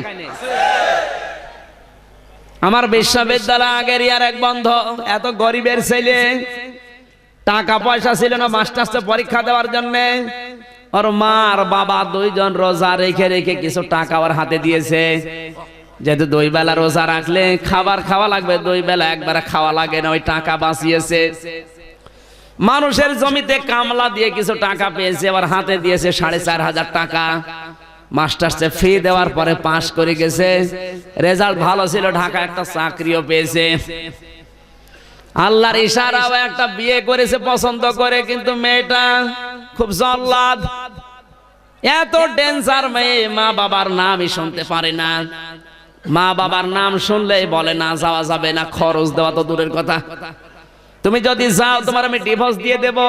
যেহেতু ধনীর মেয়ে দোলালি, স্ত্রীর দিকে তাকিয়ে শেষ পর্যন্ত মা বাবার সাথে সম্পর্ক কাট করে দিয়েছে। প্রায় 2টা বছর ওই অবস্থায় আছে। ওর বাবার বয়স 65 বছর। বাধ্য হয়ে জীবন বাঁচানোর তাকে একটা ভাঙ্গা রিকশা ভাড়া নিয়েছে। ওর বাবা কিন্তু দিনের বেলা বের হয় না, ছেলের আবার বদনাম হবে এই কারণে। এই রাতের সে বেলা, শীতের সময়, মাথার উপরে চাদর দিয়ে মাফলার দিয়ে মুখটা পেঁচিয়ে ওই নাইট কোচ গুলো ঢাকা থেকে আসে, ওই নাইট কোচের ভাড়া মারে। এদিকে দিন দিন ওর মায়ের হাঁপানি রোগ বাড়তে আছে, ঔষধের পয়সা নেই, কথা বন্ধ হয়ে গেছে 3 দিন। গ্রামে যেন কার সাথে ছেলেটার দেখা, লোকটা বলে আপনি চাকরি করেন, আরামে আছেন, আপনার মা 3 দিন পড়ে আছে টাকা পয়সার অভাবে, চিকিৎসা নিয়ে, এই জন্য কথা পর্যন্ত বন্ধ হয়ে গেছে। স্ত্রীর কাছে অনুমতি চাইতে গেছে, বলে না যাওয়া যাবে না। শেষ পর্যন্ত রাগারাগি করে চলে এসেছে। ঢাকার নাইট কোচে নেমেছে রাত 3টার সময়, তাকিয়ে দেখে একটা রিকশা টিম টিম করে আলো জ্বলছে। ডাক দিয়ে বলে খালি এদিকে আয়। চাদর দিয়ে মুখটা জড়ানো ছিল, মাফলার দিয়ে পেঁচানো ছিল, যেন চেনা যায়নি। ডাক দিয়ে বলছে স্যার আপনি যাবেন কোথায়? শান্তি পাড়ায় জখমিয়ার বাড়ি যাব। কি হয় আপনার? ধমক দিয়ে বলছে কি হয় তোমার জানার দরকার নেই, যাবে কিনা বলো। গলা নিচে করে বলছে ওঠেন স্যার। রিকশায় তুলে নিয়ে যাচ্ছে, এমনিতে কুয়াশার রাত, শীতে কনকন করছে। 3 দিনের প্রায় না খাওয়া শরীর, স্ত্রীর কথা বন্ধ, চারিদিককার টেনশনে মুরব্বী মানুষ, ভাঙ্গা রিকশা আস্তে আস্তে যায়, পিঠের উপরে ধাক্কা দিয়ে বলছে জোরে চালো। আরেকটু যাওয়ার পরে আর একটা ধাক্কা দিয়ে বলছে এই বয়সে রিকশা নিয়ে আসো কেন, চালাতে পারো না। আরেকটু যাওয়ার পরে আবার ধাক্কা দিয়ে বলছে তোমার কি চাইলে নেই, এই বয়সে রিকশা নিয়ে আসো। হঠাৎ করে নিজেকে আর সামলাতে পারে নাই, ডাক দিয়ে বলছে স্যার আমি কি একটু নামতে পারি? কেন? আপনার মোবাইলের লাইট একটু বের করেন তো। মাথার উপর থেকে চাদর ফেলে দিয়ে মুখটা থেকে মাফলার সরিয়ে মোবাইলের সামনে যে বলছে স্যার আপনি দেখেন তো আমার চিনতে পারেন কিনা।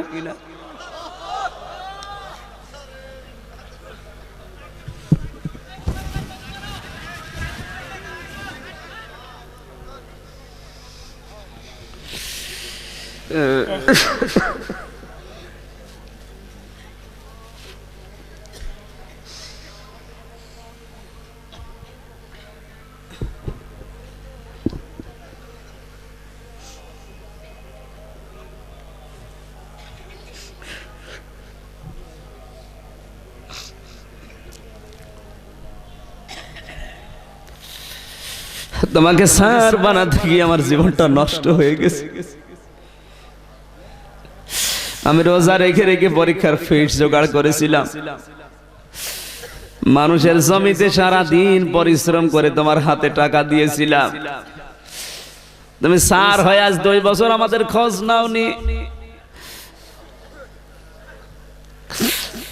বাধ্য হয়ে আমি রাতের বেলা বের হই, দিনের বেলা আমি রিকশা নিয়ে আসতে পারি না তোমার সম্মানের ভয়ে। আজ 3 দিন তোমার মা পড়ে আছে, ঔষধের পয়সা জোগাড় করতে পারিনি। বাধ্য হয়ে আমি আজ মাফলার দিয়ে মুখটা পেঁচিয়ে এসেছি, আর এসেই তোমারে পেলাম। ছেলেটা লাফ দিয়ে রিকশা থেকে নেমে বাবার পা জড়িয়ে বলে, আব্বা আমারে মাফ করে দেন, এই ভাঙ্গা রিকশা তুমি পেলে কোথায়? বাবা হাওমাও করে কাঁদে আর বলে, সন্তান এই রিকশাটা আমি ভাড়া নিয়েছি, জলদি করে বাড়ি চলো, কিন্তু আমার শর্ত একটা, তুমি আমার রিকশায় ওঠো, তোমাকে আমি চালিয়ে নিয়ে যাব। বাড়িতে যে দেখে বাড়ি পৌঁছানোর 10 মিনিট আগে ওর মা মারা গেছে।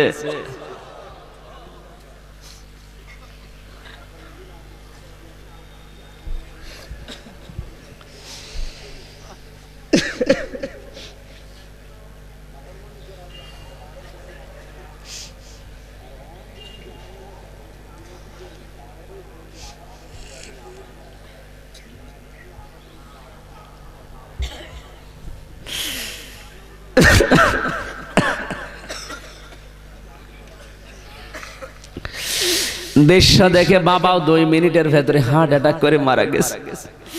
মা বাবার লাশ জড়িয়ে হাওমাও করে কাঁদে, ও মা বাবা আমারে মাফ করে গেলে না, আমি দুনিয়াও হারালাম আখিরাতও হারালাম।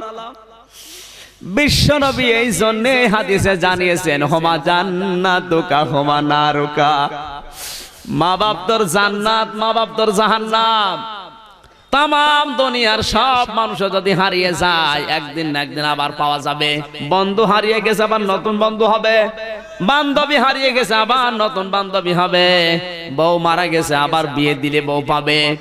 কিন্তু মা বাপ যদি একবার হারিয়ে যায়, দোয়া করার জন্য আর কাউকে খুঁজে পাবে না। কারণ পৃথিবীর কোন মানুষের দোয়া তো গ্যারান্টি নেই। শুধু মা বাবা যদি মন থেকে বলে যা, এটা আরো সে চলে যায়। সুবহানাল্লাহ বলতে পারেন নাই? সকাল বেলায় ওর বউ ডিভোর্স নামা পাঠিয়েছে, যেহেতু রাগারাগি করে এসেছিল, ওর চাকরি গেছে চলে, ও এখন পাগলের মতো, ওর দুনিয়াও শেষ আখিরাতও শেষ। আমাদের কারো ভাগ্য যেন ওই রকম হয়ে না যায়। সময় এখনো আছে। একজন কসাই মায়ের দোয়া নিয়ে যদি জান্নাতবাসী হতে পারে, আমাদের কি হয়েছে? আমরা পারি না। শুধু দোয়া নিলেই হবে না, দোয়ার পেছনে দাওয়া থাকা লাগবে। দাওয়া কি? খেদমত। কোরআনে কারীম জানিয়েছে, ওয়াখফিদ লাহুমা জানাহায-যুল মিনার রাহমা ওয়া কুর রাব্বিরহামহুমা কামা রাব্বায়ানি সাগীরা। আল্লাহ পাক বলেন, তোমার খরচের ডানা, তোমার যে খরচের হাতটা আছে, এটা মা বাবার জন্য বিছিয়ে দাও। কারণ মায়ের জন্য বাবার জন্য যে টাকা পয়সা, যে সম্মান, যে সময় খরচ হয়, এটা খরচ না, এটা আল্লাহর রাস্তায় সাদকা হয়ে যায়। সুবহানাল্লাহ বলতে পারে। কোরআনে কারীমে আল্লাহ খরচের নীতিমালা দিয়েছেন। ইয়াসআলুনাকা মাযা ইউনফিকুন কুল মা আনফাকতুম মিন খায়রিন ফালিল ওয়ালিদাইনি ওয়াল আকরাবিন। সূরা বাকারা 2 নম্বর পারা 12 নম্বর পৃষ্ঠা 13 নম্বর লাইনে 215 নম্বর আয়াতের প্রথম অংশে আছে। তাফসিরে মাযহারে আল্লামা সানাউল্লাহ পানিপতি লিখেছেন, আল্লাহ তাআলা বলেন, হে নবী, মানুষ যদি প্রশ্ন করে টাকা পয়সা খরচ করব কোন জায়গায়, আপনি বলুন ভালো ভালো কাজে খরচ করবা। আর দুনিয়ায় যত ভালো কাজ, তার 1 নম্বরে আমি আল্লাহ দিলাম মা বাবার নাম। সুবহানাল্লাহ বলেন। খরচ করা লাগবে প্রথমে কার জন্য? মা পান আনতে বলে ওর মনে থাকে না, এরকম সন্তান নেই। আপনি পৃথিবীর যদি বেশি দিন বেঁচে থাকতে চান, আপনার ভাগ্য যদি পরিবর্তন করতে চান, আপনি যদি দুনিয়ার উপরে উঠতে চান, কসম করে বলছি, মা বাবা ছাড়া অন্য কোনো উপায় নেই। কথা বলেন না কেন? তামাম দুনিয়ার পীর সাহেব গুলো যদি আপনার জন্য দোয়া করে, নবীজি বলেছেন ওটা মাথার উপরে উঠতেও পারে, না উঠতে পারে। কিন্তু মা বাবা যদি একটু বলে দেয়, আল্লাহ তুমি আমার ছেলেটা একটু দেখো, ওটা আরো সে ধাক্কা দেয়। মা বাবার কাছ থেকে দোয়া নেওয়া লাগবে। দোয়া নিয়ে যদি এই দাওয়া পেছনে থেকে জান্নাত পান, বের হয়েই দেখবেন লোকটা দাঁড়িয়ে, গোলাম ভাই, জিজ্ঞাসা করবেন, ভাই আপনার জন্য দোয়া করেছিলাম, আপনি আমার পাশের ফ্ল্যাটে একটু আসেন, ব্যালকনিতে বসি। মুখামুখি বসবে, হঠাৎ তাদের নজর চলে যাবে জাহান্নামের দিকে। দেখতে পাবে নিজের পরিচিত লোক, আমাদের এলাকার বড় চাচা, ওই তো আমার দাদা, ওই তো আমার বড় ভাই জাহান্নামের দাও দাও করে আগুনে জ্বলছে। একজন আর একজনকে বলবে, ভাই এরা জাহান্নামে কেন? আনিল মুজরিমিন, এই পাপিষ্ঠদের সম্পর্কে আপনি কিছু জানেন? একজন জান্নাতি আর একজনকে কিছুই বলতে পারবে না। দুইজন মিলে বলবে, চলো আমরা জাহান্নামের দারওয়ান ফেরেশতা মালিকের কাছে যাই। জাহান্নামের দারওয়ান কর্কশ ফেরেশতা মালিক দাঁড়িয়ে আছে আগুনের অগ্নিকুণ্ডে, গেট ধরে দাঁড়িয়ে আছে কর্কশ ভাষা নিয়ে।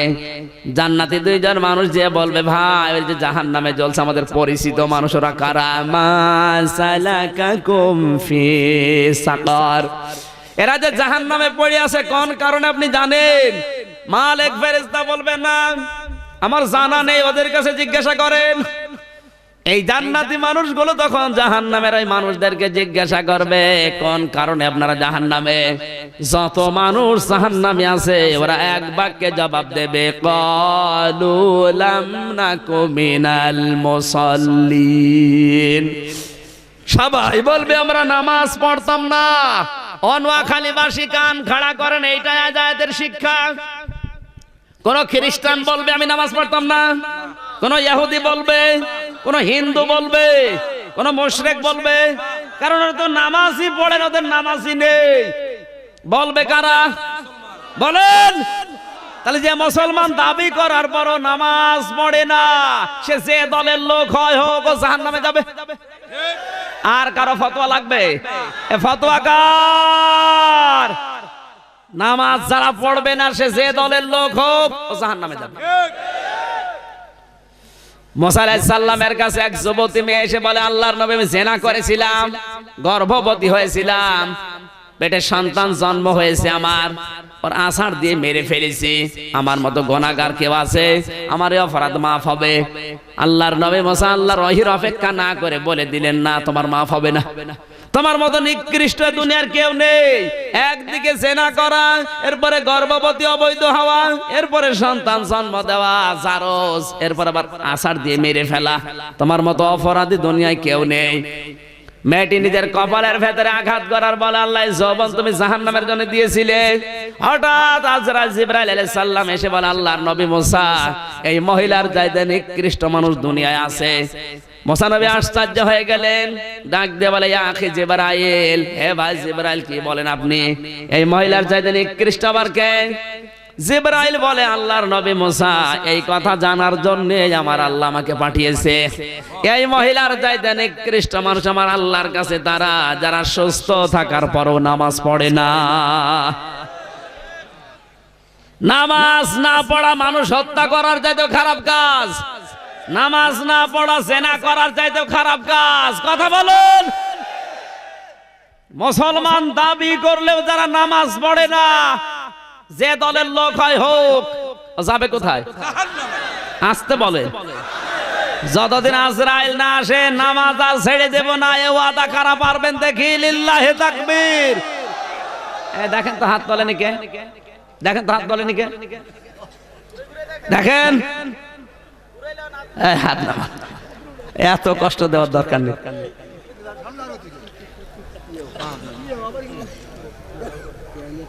দুই নম্বরে ওরা বলবে, ওয়ালাম নাকুনু তুইমুল মিসকিন, জাহান্নামে আল্লাহ দিয়েছে এতিম মিসকিনদের খাবার দিতাম না, দারিদ্র মুক্ত সমাজের জন্য আমরা কাজ করতাম না। এই কান লাগান। দারিদ্র মুক্ত সমাজের জন্য আমাদের কোনো ভূমিকা ছিল না। ডিজিটাল বাংলাদেশ গঠন করার পেছনে আমরা কোনো শ্রম দেইনি, কোনো কাজ করিনি, কর্মসূচি হাতে নেইনি। তাহলে ডিজিটাল বাংলাদেশ গঠন করা কিন্তু নফল না ফরজ। কথা বলছেন কেন? আপনার বিশ্বাস হচ্ছে না? দলিল আমি একটা একটা করে বলছেন, লিখে নেন। কাইলা ইয়াকুনা দৌলাতাম বাইনাল আগনিয়াই মিনকুম আমা আতাকুমুর রাসূল ফাখুযুহু আমা নাহাকুম আনহু ফান্তাহু। সূরা হাশরের 7 নম্বর আয়াতের মাঝের অংশে দিয়েছেন আল্লাহ, কিছু ধনীদের কাছে শুধু টাকা পয়সা, জমি জায়গা, অর্থ সম্পদ, খাবার এক জায়গায় থাকবে, আর অন্য মানুষ না খেয়ে মরবে। আমি আল্লাহ এটা চাই না। আমি চাই সবার কাছে খাবার থাকবে।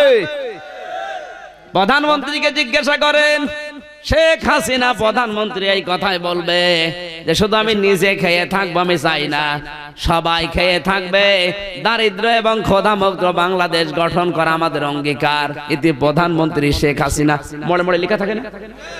বলেন, এইটার থিওরিতে আয়াত, উনি আয়াত দেখে দেখে সিদ্ধান্ত নিয়েছে ভালো কাজ যেই করুক তার মর্যাদা দেওয়া লাগবে।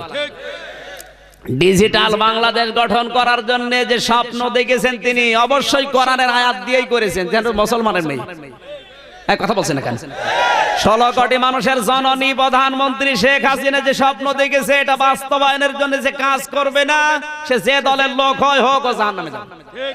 ফতোয়া আমি দেইনি, কোরআন শরীফ 29 নাম্বার পারা 18 নাম্বার পৃষ্ঠা 13 নাম্বার লাইনে আয়াত নাম্বার হচ্ছে 44। বাড়িতে যে মিলান যে তাফসির পড়বেন সেই তাফসিরেই পাবেন। অলাম নাকুন নুতিউল মিসকিন, দারিদ্র মুক্ত সমাজের জন্য, দেশের জন্য যাদের কোনো ভূমিকা ছিল না, শুধু নিজে খেয়ে পরে বাঁচবে, সে যে দলের লোক হয় হোক ও জাহান্নামে যাবে। অনেকটা উদ্যোগ নিয়েছে, উদ্যোগকে বাহবা না দিয়ে তার পেছনে না থেকে অনেক মানুষ সমালোচনা করে। আর অন্য কোন কাজ যদি কোরআন হাদিসের বিরুদ্ধে কেউ করে অবশ্যই তার বিরুদ্ধে কথা বলা লাগবে। এই যে লতিফ কাজ্জাব নবীকে গালি দিয়েছে, কাবা ঘরকে গালি দিয়েছে, এই জন্য প্রধানমন্ত্রী তো দল থেকে দিয়েছে, ওর মন্ত্রিত্ব কেড়ে নিয়েছে। বলেন, আমরা খুশি এবং রাজি, আরো খুশি হতাম লোকটাকে যদি ফাঁসি দিত, কারণ আমাদের নবী বিশ্ব নবীকে গালি দিয়েছে। কথা বলেন, এই কাজ্জাবের মতো যারাই নবী নিয়ে ইসলাম নিয়ে কটূক্তি করবে তাদের সর্বোচ্চ শাস্তি ফাঁসি চাই। কারা কারা এই মতে আছেন দেখি, লিল্লাহে তাকবীর।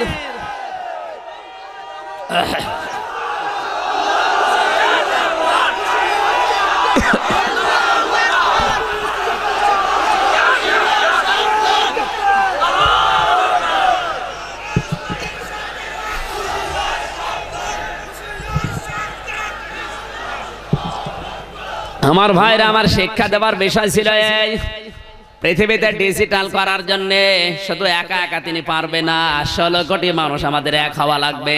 আর এই এক মতের সাথে যে যাবে না, ও যদি মনে করে এটা আওয়ামী লীগের কাজ, ওরা করে করুক গা, আমরা ওর ভেতরে নেই, কসম করে বলছে আপনি জান্নাত যেতে পারবেন না।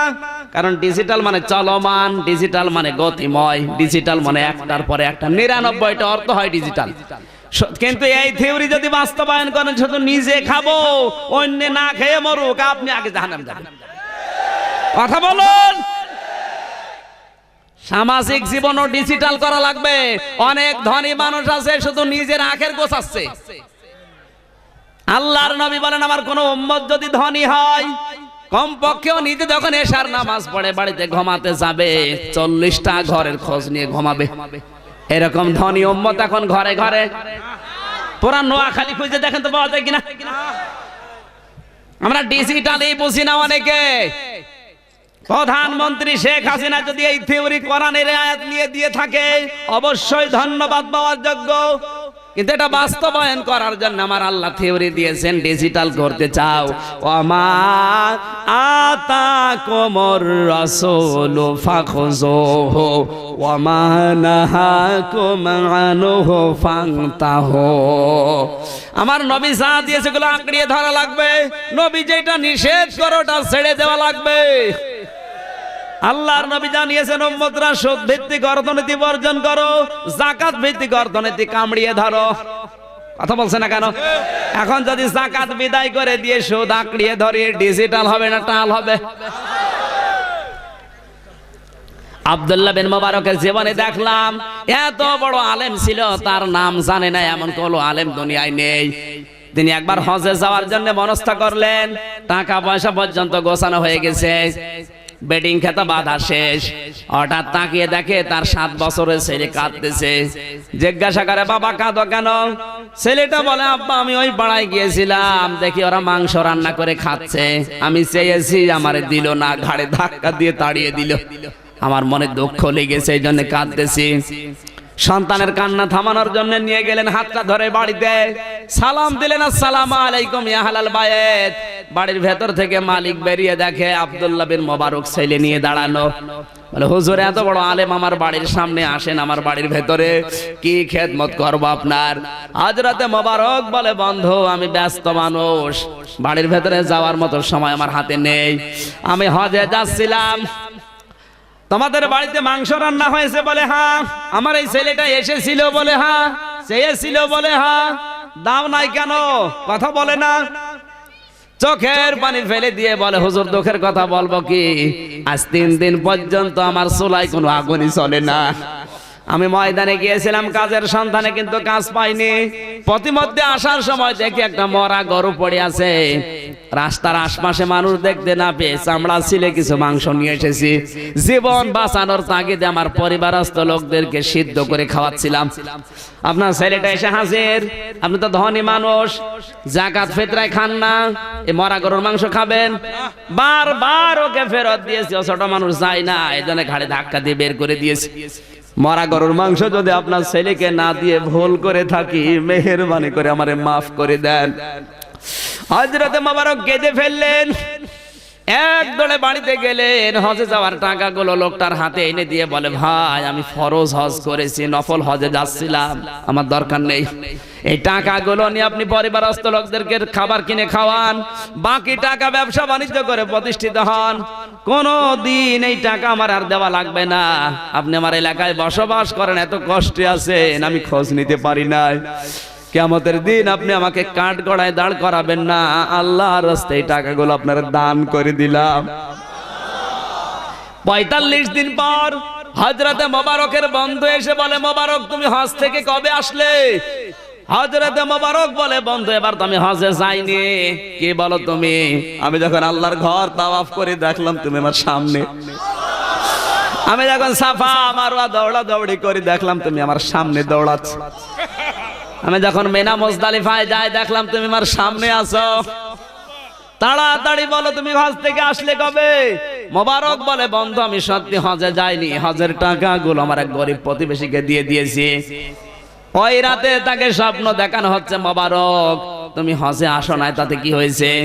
তোমার যে স্যাক্রিফাইস, তোমার যে দান, গরিব প্রতিবেশীর জন্য তুমি যে ভূমিকা রেখেছো, তোমার এই দানটা আল্লাহ এত বেশি কবুল করেছে, পছন্দ করেছে, একটা ফেরেশতাকে তোমার আকৃতি ধারণ করিয়ে হজের সব কাজ আমাকেই করে দিয়েছে।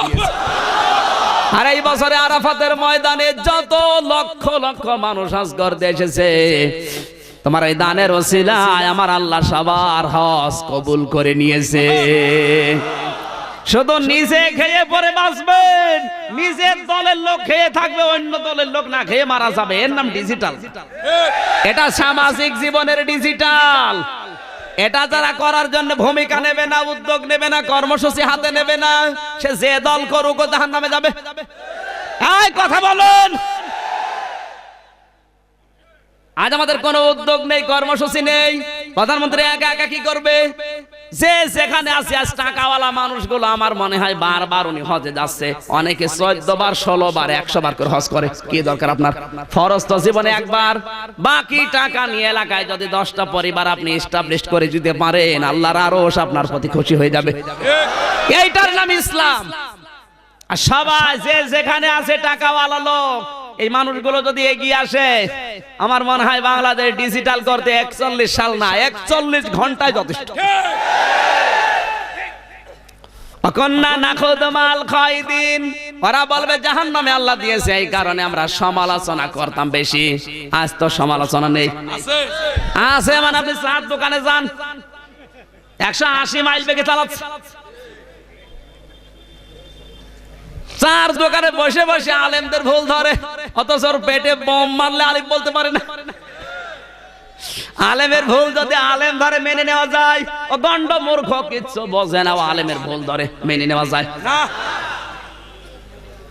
আর কিছু মানুষ এখন তৈরি হচ্ছে, হুজুর দেখলে ওদের মন খারাপ হয়। ডিজিটাল মানুষেরা হুজুর দেখলে যেন কেমন কেমন করে। আমি যে বিমানে একবার আসছিলাম যশোর থেকে, চা দিয়ে গেল বিমানবালা। চা খাওয়ার সময় আমি ডান হাত দিয়ে খাচ্ছি, আমার পাশে একজন বসে ভদ্রলোক, দাড়ি গপ কিছু নেই, নমো। উনি বাম হাত দিয়ে শুরু করেছে। মনে করলাম হয়তো মাসলা জানেন একটু শিখিয়ে দেয়, বললাম ভাই বাম হাত দিয়ে খেতে নেই, বাম হাতে শয়তান খায়। ওরে বাবা বলতে দেরি যুদ্ধ শুরু হয়ে গেছে। আমার বলছে হুজুর চুপ করে থাকেন, আমার চা আমি খাবো, আপনার চা আপনি খান, যেই হাত দিয়ে ইচ্ছা সেই হাত দিয়ে খাবো। ডান হাত আল্লাহ বানিয়েছে, বাম হাত আল্লাহ বানিয়েছে। চিন্তা করলাম আল্লাহ যদি না মানে না মানবে আমার ধুয়ে ফেললো কেন? বাম হাতের বড় আঙ্গুল মুখের কাছে নিয়ে বললাম একটা কথা বললেন, হুজুর বাম হাত দেখান। আমি বললাম ডান হাতও আল্লাহ বানিয়েছে, বাম হাতও আল্লাহ বানিয়েছে, একটা দেখালেই হইল। শয়তান চুপ করে আসার কথা বলছে না। হুজুর দেখলে ও চুলকানি ওঠে, হুজুর যদি একটু জোরে যায় বলবে দাওয়াত পেয়েছে, যদি একটু আসতে যায় বলবো কি খাওয়া খেয়েছে, আমরা করবো কি? কোন কায়দা আমাদের শান্তি নেই। মানে সমালোচনা করতে করতে ওর মনই হয়ে গেছে ওইরকম। অকন্যা নুকাদ্দিবু বিয়াউমিদ্দিন, ওরা বলবে আমরা কিয়ামত যে আছে বিশ্বাস করতাম না। আমরা অনেকে কিয়ামত আছে বিশ্বাস করি না, শুধু মুখে স্বীকার করছি কিয়ামত আসে, কিন্তু কিয়ামতের বিশ্বাস কাকে বলে আমরা অনেকে জানি না। বলেন কষ্ট হচ্ছে আপনাদের? যারা জেনে ছিল তাদের দিকে তাকান। হযরত ওমর কিয়ামত বিশ্বাস করতেন কেমন করে বা তাকান, তার জীবনে থেকে বলছি। হযরত আব্দুল্লাহ পড়ছেন মক্তবে, হোসাইন বারবার কলম ফেলে দেয় আর বলে আব্দুল্লাহ কলম তুলে দাও। তিনবার কলম তুলে দিয়েছে, চতুর্থবার আবার ফেলে দিয়ে বলে কলম তুলে দাও। হযরত আব্দুল্লাহ বলে হোসাইন তিনবার কলম তুলে দিলাম, চতুর্থবার আবার কলম তুলতে বলো, আমি কি তোমার খাদেম নাকি, তোমার চাকর? হযরত হোসাইন বলে আপনি শুধু আমার চাকর না, আপনার বাবা পর্যন্ত আমার নানা চাকর। খাদেমের বাচ্চা খাদেম, আপনি কলম তুলে দেন। প্রেসিডেন্টের ছেলে গেছে রাগ হয়ে, বাবাকে বলে আব্বা আমি আর মাদ্রাসায় পড়বো না, আমাকে খাদেমের বাচ্চা খাদেম বলে গালি দিয়েছে হোসাইন, আমি বিচার চাই। বলে জমার সময় বিচার হবে। হাজার হাজার সাহাবীরা হযরত আমার খুতবা দিলেন, ডাক দিয়ে বললেন সাহাবীরা এখানে হোসাইনের নামে বিচার দিয়েছে আমার সন্তান আব্দুল্লাহ। হোসাইন কোথায়? সামনে আসো। তুমি আমার ছেলেকে গালি দিয়েছো? বলে হ্যাঁ। কেন দিলে? হযরত হোসাইন বলে খলিফা বুকে হাত দিয়ে বলেন তো আপনি কি আমার নানার খাদেম না? হযরত ওমর কথা বন্ধ হয়ে গেছে, দর দর করে চোখ দিয়ে পানি পড়ছে। ডাক দিয়ে বলে হোসাইন কথাটা লিখে দিতে পারবে? বলে কাগজ নিয়ে আসেন। খেজুর পাতা নিয়ে এসেছে, পাতার উপরে লিখে দিয়েছে ওমর আমার নানার খাদেম ছিল, আমি লিখে দিলাম ইতি হোসাইন ইবনে আলী, সই করে দিলাম। হযরতে হোসাইন কাগজটা হাতে দিয়ে দিলেন ওমরের। হযরত ওমর কাগজটা নিয়ে চুমা খাচ্ছে। ডাক দিয়ে বলে নবীর সাহাবীরা বিচার হয়ে গেছে। সন্তানকে বলে আব্দুল্লাহ তুমি মনে করছো আমি বিচার করি নাই? না, এই বিচার শুধু দুনিয়ায় কাজে লাগবে না, আখিরাতেও কাজে লাগবে। কিয়ামতের ময়দানে আমার জীবনের কি কবুল হবে আমি বলতে পারি না, কোনো গ্যারান্টিও আমার হাতে নেই। আমি যখন মারা যাব এই কাগজটা আমার কাফনের মাঝখানে দিয়ে দিও। কিয়ামতে যখন আল্লাহ জব্বার আর কাহার নাম নিয়ে বিচার আরম্ভ করবে, আমার জীবনের কিছুই যদি আল্লাহর পছন্দ না হয় এই কাগজটা উঁচা করে ধরবো। রব্বুল আলামিন আমার জীবনের কিছুই যদি তোমার ভালো না লাগে, এই দেখো কাগজ তোমার নবীর নাতি লিখে দিয়েছে আমি নবীর খাদেম ছিলাম, এই ওসিলাই হলে তোমারে মাফ করে দাও। এর নাম কিয়ামত। কেউ আসবে না আপনার কাছে। ইয়াউমা ইয়াফিরুল মারউ মিন আখিহি ওয়া উম্মিহি ওয়া আবিহি ওয়া সাহিবাতিহি ওয়া বানি। আল্লাহ বলেন কিয়ামতে যে যত আপনজন দেখবে তত পালাবে। ইয়াফিরুন শব্দের শাব্দিক অর্থ খেইছে দৌড় দেওয়া। এলাকায় কি বলে? বাঘ দেখলে মানুষ কেমন দৌড়ায়? ওই জোরে দৌড়ায়, কষ্টে বলে খেইছে দৌড়। আপনজন দেখলে কিয়ামতে মানুষ এরকম দৌড়াবে। আর কিয়ামতের বিশ্বাসে আমি যা করছি সবই আল্লাহর কাছে জবাব দেওয়া লাগবে। এই টেন্ডেন্সি তাদের ছিল না। এরা যাবে কোথায় মুসলমান হলেও? বলেন এই চারটি কাজ, 1 নাম্বার নামাজ পড়তাম না, 2 নাম্বার দারিদ্র মুক্ত সমাজের জন্য কাজ করতাম না, 3 নাম্বারে সমালোচনা করতাম আল্লাহ রাসূলের আলেমদের মুসলমানদের, 4 নাম্বারে কিয়ামত আছে এটা শুধু মুখে স্বীকার করেছি কিন্তু বাস্তবে প্রমাণ করে আমি দেখাতে পারিনি। এই 4টি কাজ যাদের ভেতরে আছে সে যে দলের লোক হোক জাহান্নামে যাবে মুসলমান দাবি করলেও। আল্লাহ আমাদের যেন হেফাজত করে, জোরে বলেন আমিন। আজকের আয়াতটা কিয়ামতে যেন আমাদের পক্ষে সাক্ষী দেয়। নবীজি জানিয়েছেন আল কোরআনু হুজ্জাতুল লাকা ওয়া আলাইকা, কোরআন শরীফ যার পক্ষে সাক্ষী দেবে আল্লাহ তাকে maaf করে দেবে। আর এটা যদি কারো বিপক্ষে যায় ও যত বড় পীরের মুরিদ হোক ও জাহান্নামে যাবে। এই আয়াতটা যদি কিয়ামতে আমাদের সাক্ষী হয় লস হবে, কোন চিন্তা নেই। আয়াতটা যদি আমল করতে পারি সাক্ষী ইনশাআল্লাহ দেবে। আমিন, জোরে বলেন। বারাকাল্লাহু লানা ওয়া লাকুম ফিল কোরআনিল আযীম। অনেক দূরের মানুষ এখানে আছে, আমি এখানে দেখতেছি সেই কুমিল্লা ক্যান্টনমেন্টের কিছু মানুষ বসে আছে, ফেনী থেকে অনেক দূর দূর থেকে এসেছেন। এশার নামাজ যারা পড়েননি মোনাজাতের পরে নামাজ পড়ে বাড়ি যাবেন। আল্লাহ রাব্বুল আলামিন আমল করার জন্য তৌফিক দেন। বসেন, মোনাজাত হবে, বসেন। এই মাহফিলের জন্য যে যুবকগুলো কষ্ট করেছে, এই যুবকদেরকে যে মা পেটে নিয়েছে ওই মায়ের পেট যেন আল্লাহ ধন্য করে দেয়। একটু বসেন, এতক্ষণ বসতে বলিনি, বসেন। মোনাজাত বসে করতে হয়, বসেন। মোনাজাতের জন্য আল্লাহুম্মা আমিন। ربنا ظلمنا أنفسنا وإن لم تغفر لنا وترحمنا لنكونن من الخاسرين ربنا لا تزغ قلوبنا بعد إذ هديتنا وهب لنا من لدنك رحمة إنك أنت الوهاب। বিশাল আসমান জমিনের মালিক, তোমার এত বড় বড় সৃষ্টির তুলনায় আমাদের এই হাত দুইটা বড় ছোট। এই ছোট ছোট দুটি হাত কোরআন শুনতে এসে তুলে ধরেছি। জীবনে কিছু যদি তোমার ভালো না লাগে আল্লাহ আমাদেরকে তুমি আজকে ফেরত দিও না। কাবা শরীফের ইমাম দোয়া করছিল আল্লাহুম্মা লা তারুদ্দানা খায়বিন, আল্লাহ একেবারে খালি হাতে ফেরত দিও না। তোমার কুদরতি পায়ে ধরে বলি আল্লাহ তুমি আমাদেরকেও খালি হাতে ফেরত দিও না। মনের ভেতরে যার যে কামনা বাসনা আছে মেহেরবানি করে আমাদের জায়েজ আশাগুলো পূর্ণ করে দাও। কোরআনের ইজ্জতে যদি সওয়াব দিয়েই থাকো তুমি কোটি কোটি করে বাড়িয়ে দাও। কিয়ামতে যিনি সুপারিশ করে জান্নাতে নিয়ে যাবে আল্লাহ তুমি নবীর রওজায় পৌঁছিয়ে দাও। কত মানুষ দেখলাম সালাম দিচ্ছে, বাংলাদেশের এই প্রান্ত থেকে আমরা সালাম পাঠাই। আল্লাহ তাআলা ফেরেশতাদের মাধ্যমে আমাদের দরুদ সালাম তুমি নবীর রওজা মোবারকে পৌঁছিয়ে দাও। যত মানুষ কবরে আছে আল্লাহ হযরত আদম থেকে পর্যন্ত সবাইকে ক্ষমা করে দাও। বিশেষ করে আমাদের মা বাবা, সারাটা জীবন কষ্ট দিয়েছি আমরা। মাথা নিচু করেন, চক্ষু বন্ধ করেন, মা বাবার কথা স্মরণ করেন। নবীজি মাঝে মাঝেই মায়ের কবরে এসে কাঁদতেন।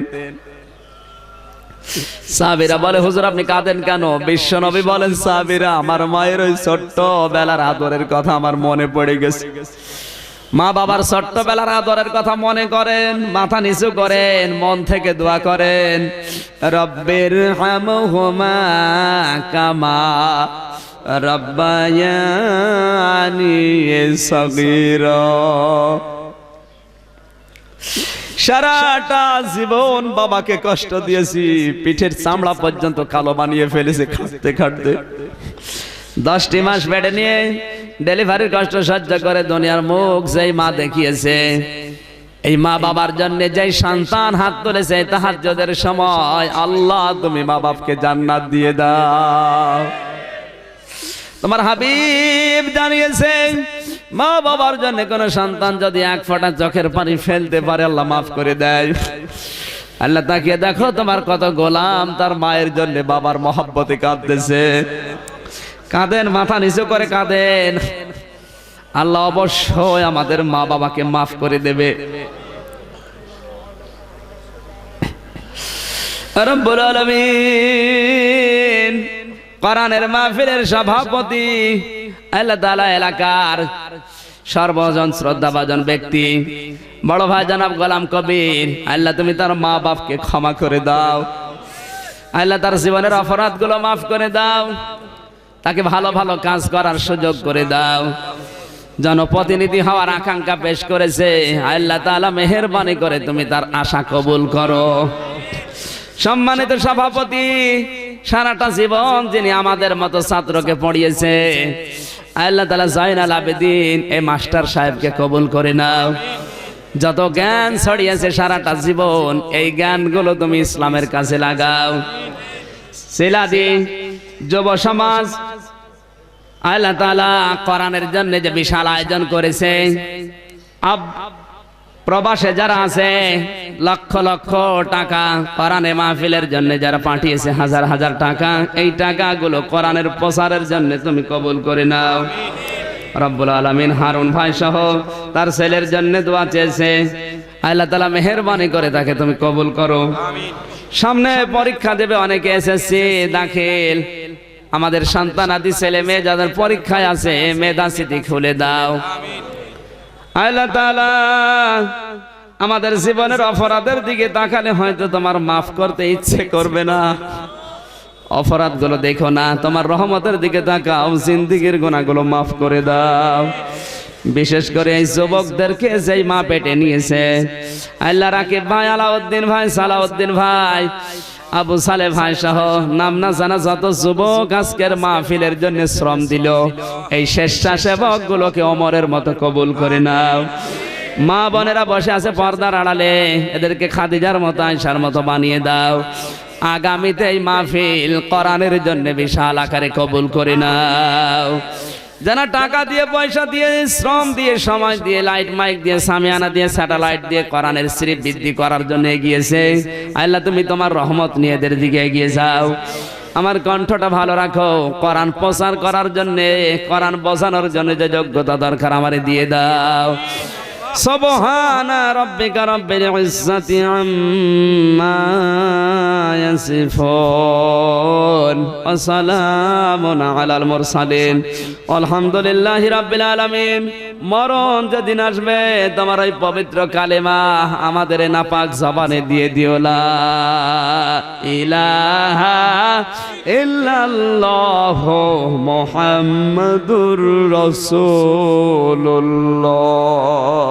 সুন্নাত নয় শুধু দাওয়াতের মেহমান, সুন্নাত নয় শুধু খাওয়া শেষে মধুপান, আরো কিছু সুন্নাত আছে তুমি জানো কি? জানবে ও জীবনে কখনো তা মানো কি? আরো কিছু সুন্নাত আছে তুমি জানো কি? জানবে ও জীবনে কখনো তা মানো কি? গ্রাম তো অনেক দূর দূরান্ত থেকে আসছে মানুষ।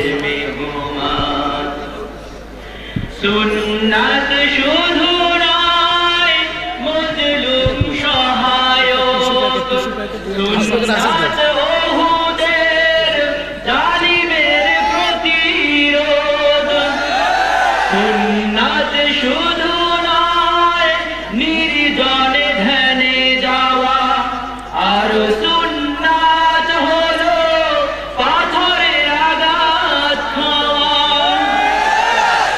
মোহাব্বতে তার সুদিনের সাথী তুমি, মোহাব্বতে তার সুদিনের সাথী তুমি, দূরে দিনেও তার পাশে থাকো কি? আরো কিছু সুন্নাত আছে তুমি জানো কি? জানলেও জীবনে কখনো তা মানো কি? সুন্নাত কোরআনের সমাজ বিনির্মাণে বৈরী সকল পথ মারিয়ে চলা, সুন্নাত